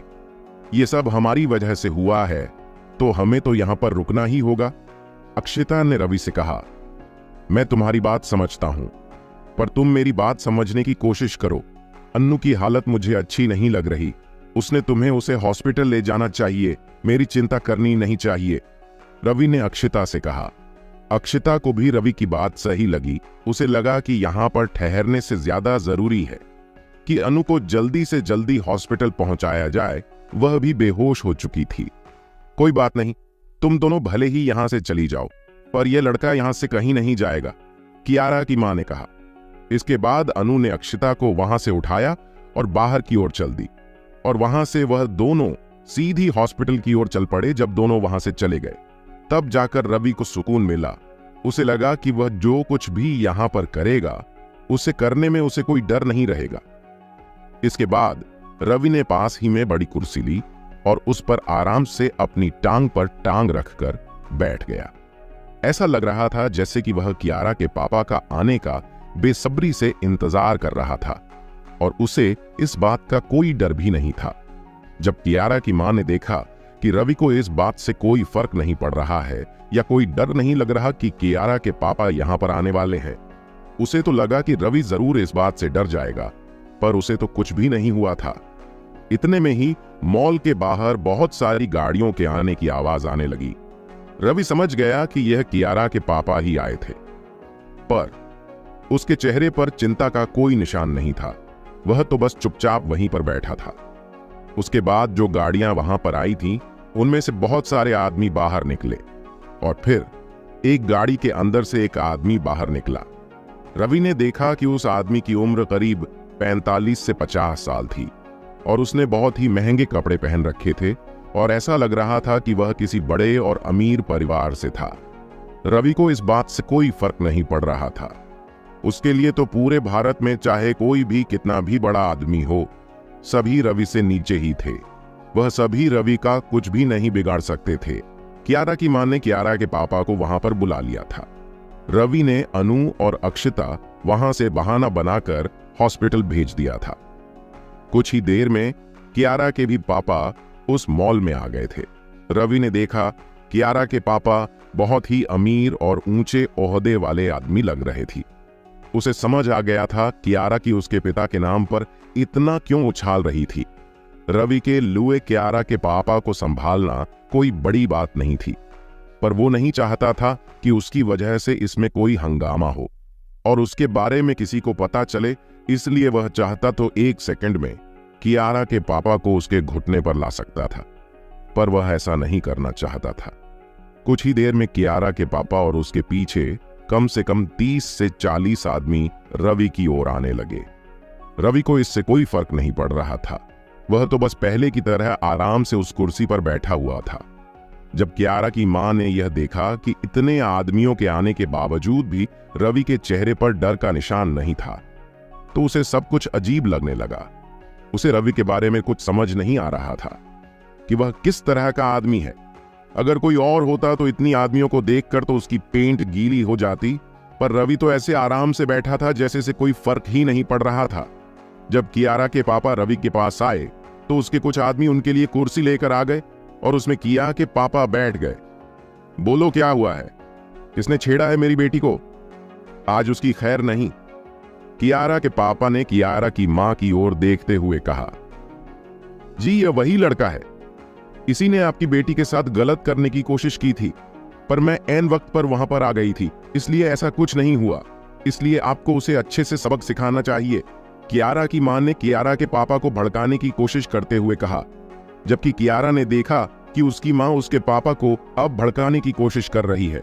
वह भी किसी झूठी बात पर, तो उसे बहुत गुस्सा आ गया। वह नहीं चाहती थी कि रवि और उसके पापा आमने सामने आए और बिना किसी वजह से उसके पापा पर मुसीबत आ पड़े। अपनी मां को समझाने की कोशिश कर रही थी, पर उसकी मां तो घमंड में इतना अंधी हो चुकी थी कि वह कियारा की बात तक सुनने को तैयार नहीं थी। उस पर तो बस इस बात का भूत सवार था कि किसी भी तरह रवि को माफी मंगवाई और पैसे भी ले ले।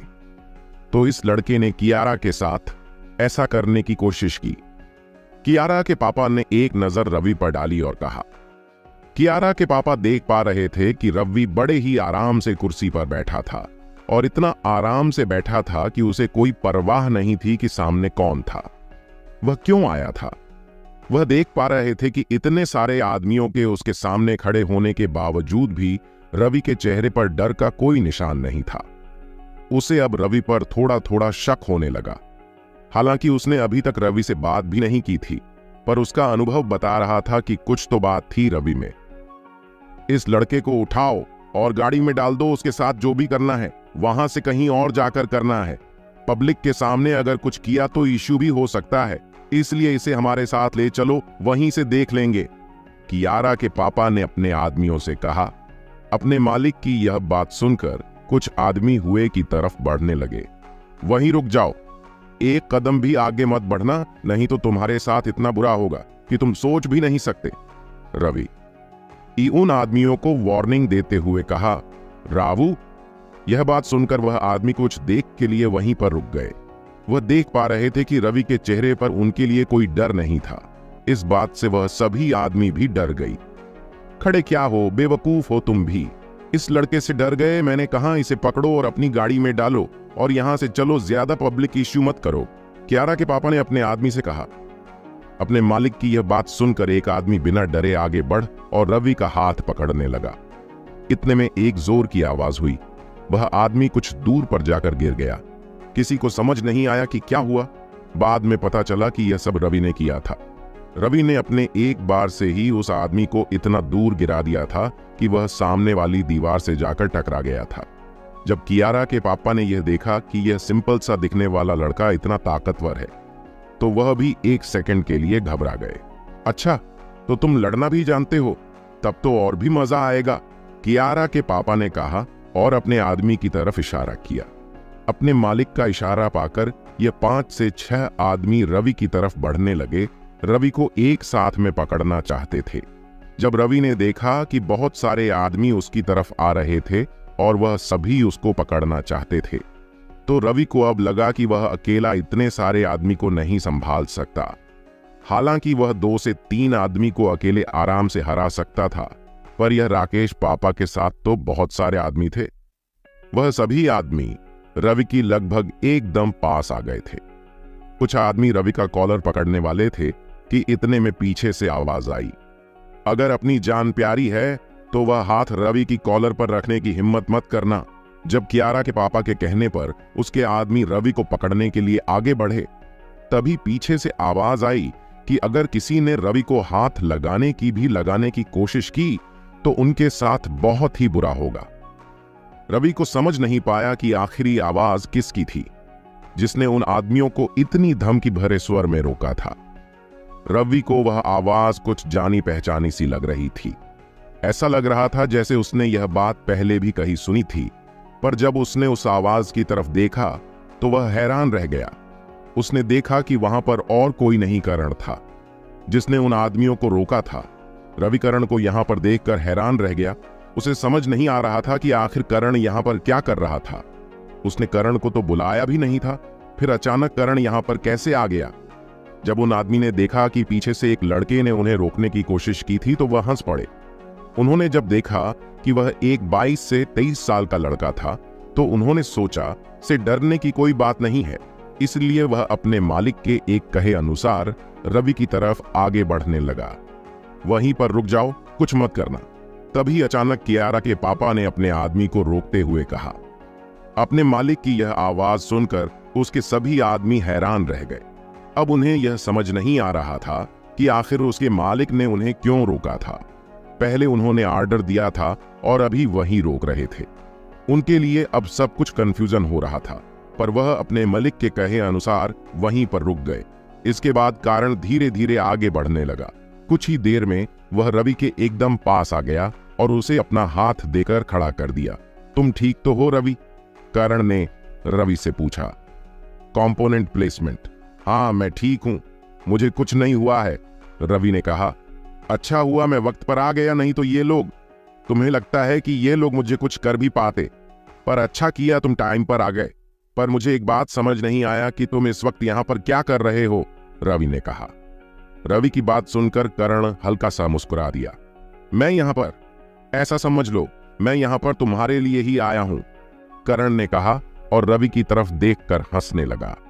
रवि को करण की यह बात कुछ समझ नहीं आई। उसे समझ नहीं आया कि आखिर करण कहना क्या चाहता है, कि वह उसी के लिए आया था। अरे इतना हैरान होने की कोई बात नहीं है, मैं बस इस मॉल के आगे से गुजर रहा था तो मैंने अक्षता के साथ एक लड़की को वहां से गुजरते हुए देखा। मुझे पता था कि अक्षता तुम्हारे साथ ही रहती है। जब मैंने देखा कि उसके साथ वाली लड़की घायल है तो मैं समझ गया कि कुछ ना कुछ प्रॉब्लम है, इसलिए मैं अंदर आ गया, करण ने रवि से कहा। करण की यह बात सुनकर रवि सब समझ गया कि आखिर करण यहां पर कैसे आ पहुंचा था। इसके बाद करण कियारा के पापा की ओर मुड़ गया। हेलो अंकल, आप कैसे हैं? करण ने कियारा के पापा से पूछा। करण की इस बात का कियारा के पापा कुछ जवाब नहीं दे सके। वह बस चुपचाप खड़े थे। ऐसा लग रहा था कि वो एक जगह जम से गए थे। अरे बोलिए अंकल, आखिर क्या बात है? आपके आदमी यहाँ पर क्या कर रहे हैं? पूरी बात बताइए, करण ने पूछा। करण की आवाज सुनकर कियारा के पापा उसे कुछ बताने के लिए मुंह खोल ही रहे थे कि इतने में कियारा बीच में बोल पड़ी। कुछ नहीं, वह बस एक छोटी सी मिसअंडरस्टैंडिंग की वजह से यह सब कुछ हो गया, ज्यादा कोई बड़ी बात नहीं है, कियारा ने कहा। वो समझ गई थी कि करण रवि के साथ ही था। उसे पता था कि उसके पापा करण को वही बात बताएंगे जो उसके मां ने उन्हें बताई थी। वह पक्का करण को यह बताएंगे कि रवि ने कियारा को छेड़ने की कोशिश की थी, इसीलिए वह यहां पर आए थे। पर कियारा को पता था कि यह सब तो उसके मां का जोड़ था। अच्छा, मिसअंडरस्टैंडिंग पर मुझे नहीं लगता कि यह कोई मिसअंडरस्टैंडिंग होगी।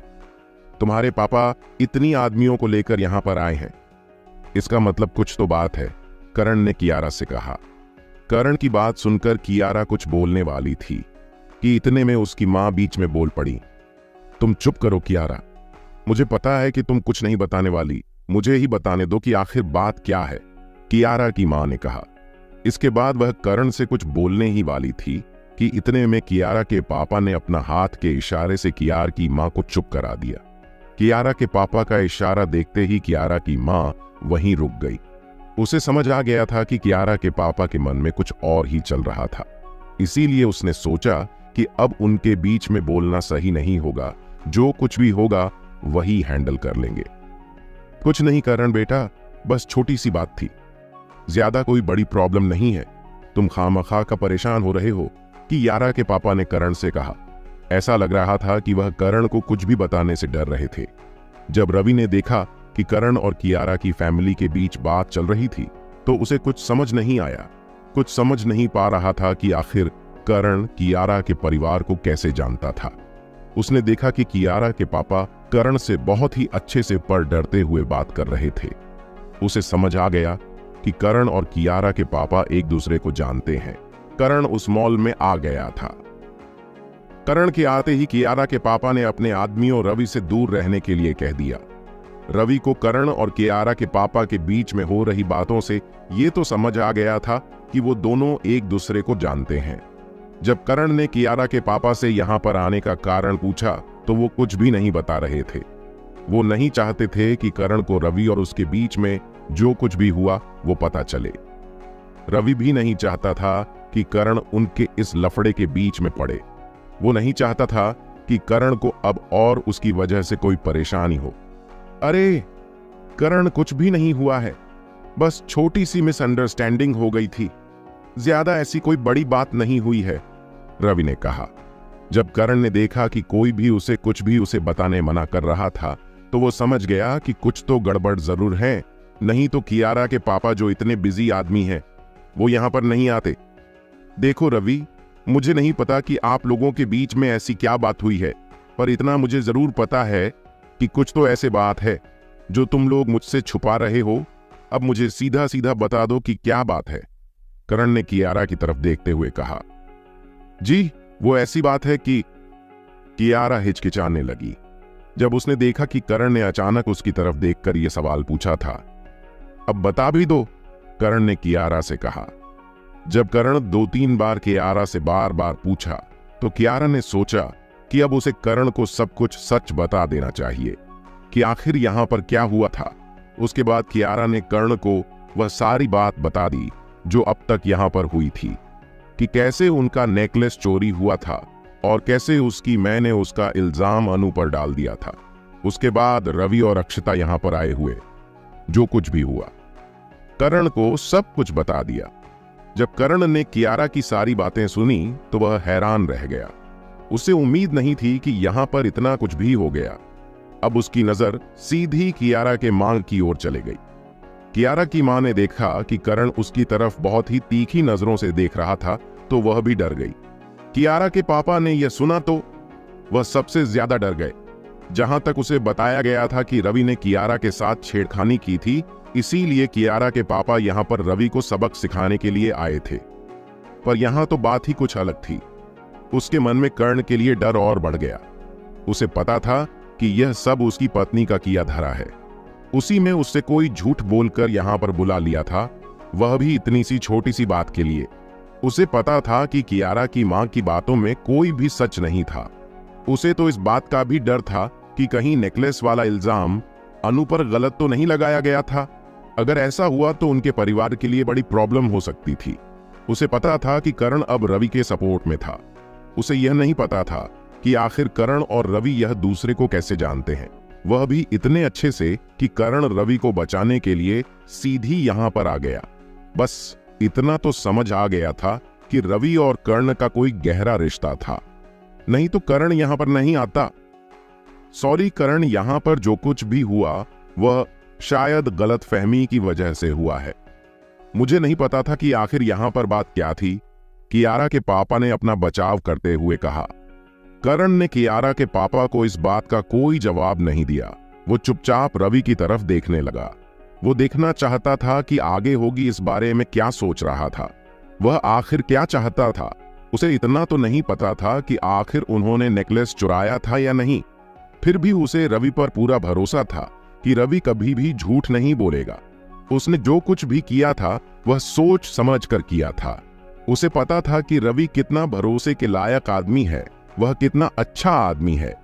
अपने फायदे के लिए ऐसा कुछ भी नहीं करेगा सिर्फ दूसरे को नुकसान पहुंचा। उसे पता था कि यहां पर को कुछ भी हुआ था वो कियारा के परिवार की गलती की वजह से हुआ है, इसलिए उसका दोष रवि को नहीं दे सकता था। जबकि कियारा की मां ने देखा कि अब सिचुएशन आउट ऑफ कंट्रोल हो रही है तो उसने सोचा कि उसे ही कुछ करना होगा। वह आगे बढ़ी रही थी कि इतने में किया था, मैं मां का हाथ पकड़ लिया और उसे पीछे खींच लिया। अब क्या कर रही है मां? आपको समझ नहीं आ रहा कि उन दोनों के बीच में कुछ बात चल रही है, और अगर आप दोनों के बीच में जाकर कुछ बोलेगी तो बात और बिगड़ सकती है। वैसे भी आपने आप मुझसे झूठ बोलकर बात को काफी आगे बढ़ा दिया है। अगर सही माने तो गलती इसमें आपकी है, कियारा ने अपनी मां से कहा। वैसे रवि, तुम्हें क्या लगता है कि आखिर यहां पर गलती किसकी है? क्या अन्नू ने इनको नेकलेस चुराया तो नहीं है? करण ने पूछा। उसे रवि पर पूरा भरोसा था। रवि भी समझ गया कि करण ये बात क्यों पूछ रहा था। हाँ, मुझे नहीं लगता कि इसमें अनु ने कुछ किया है। वो ऐसी वैसी लड़की नहीं है कि किसी का नेकलेस चोरी करे। और जो ये इल्जाम लगा रही है इसका कोई सबूत भी तो नहीं है, रवि ने कहा। सबूत नहीं है? ऐसा कैसे हो सकता है? मेरे पास सबूत है कि आखिर यहां पर क्या हुआ था, करण ने कहा। करण की बात सुन सभी लोग हैरान रह गए। उन्हें समझ नहीं आया कि आखिर करण किस सबूत की बात कर रहा था। दोस्तों, अगर आपको ये कहानी पसंद आई तो लाइक और शेयर करें और हमारे चैनल रेड स्टोरी एफएम को सब्सक्राइब करना ना भूलें। देखने के लिए धन्यवाद।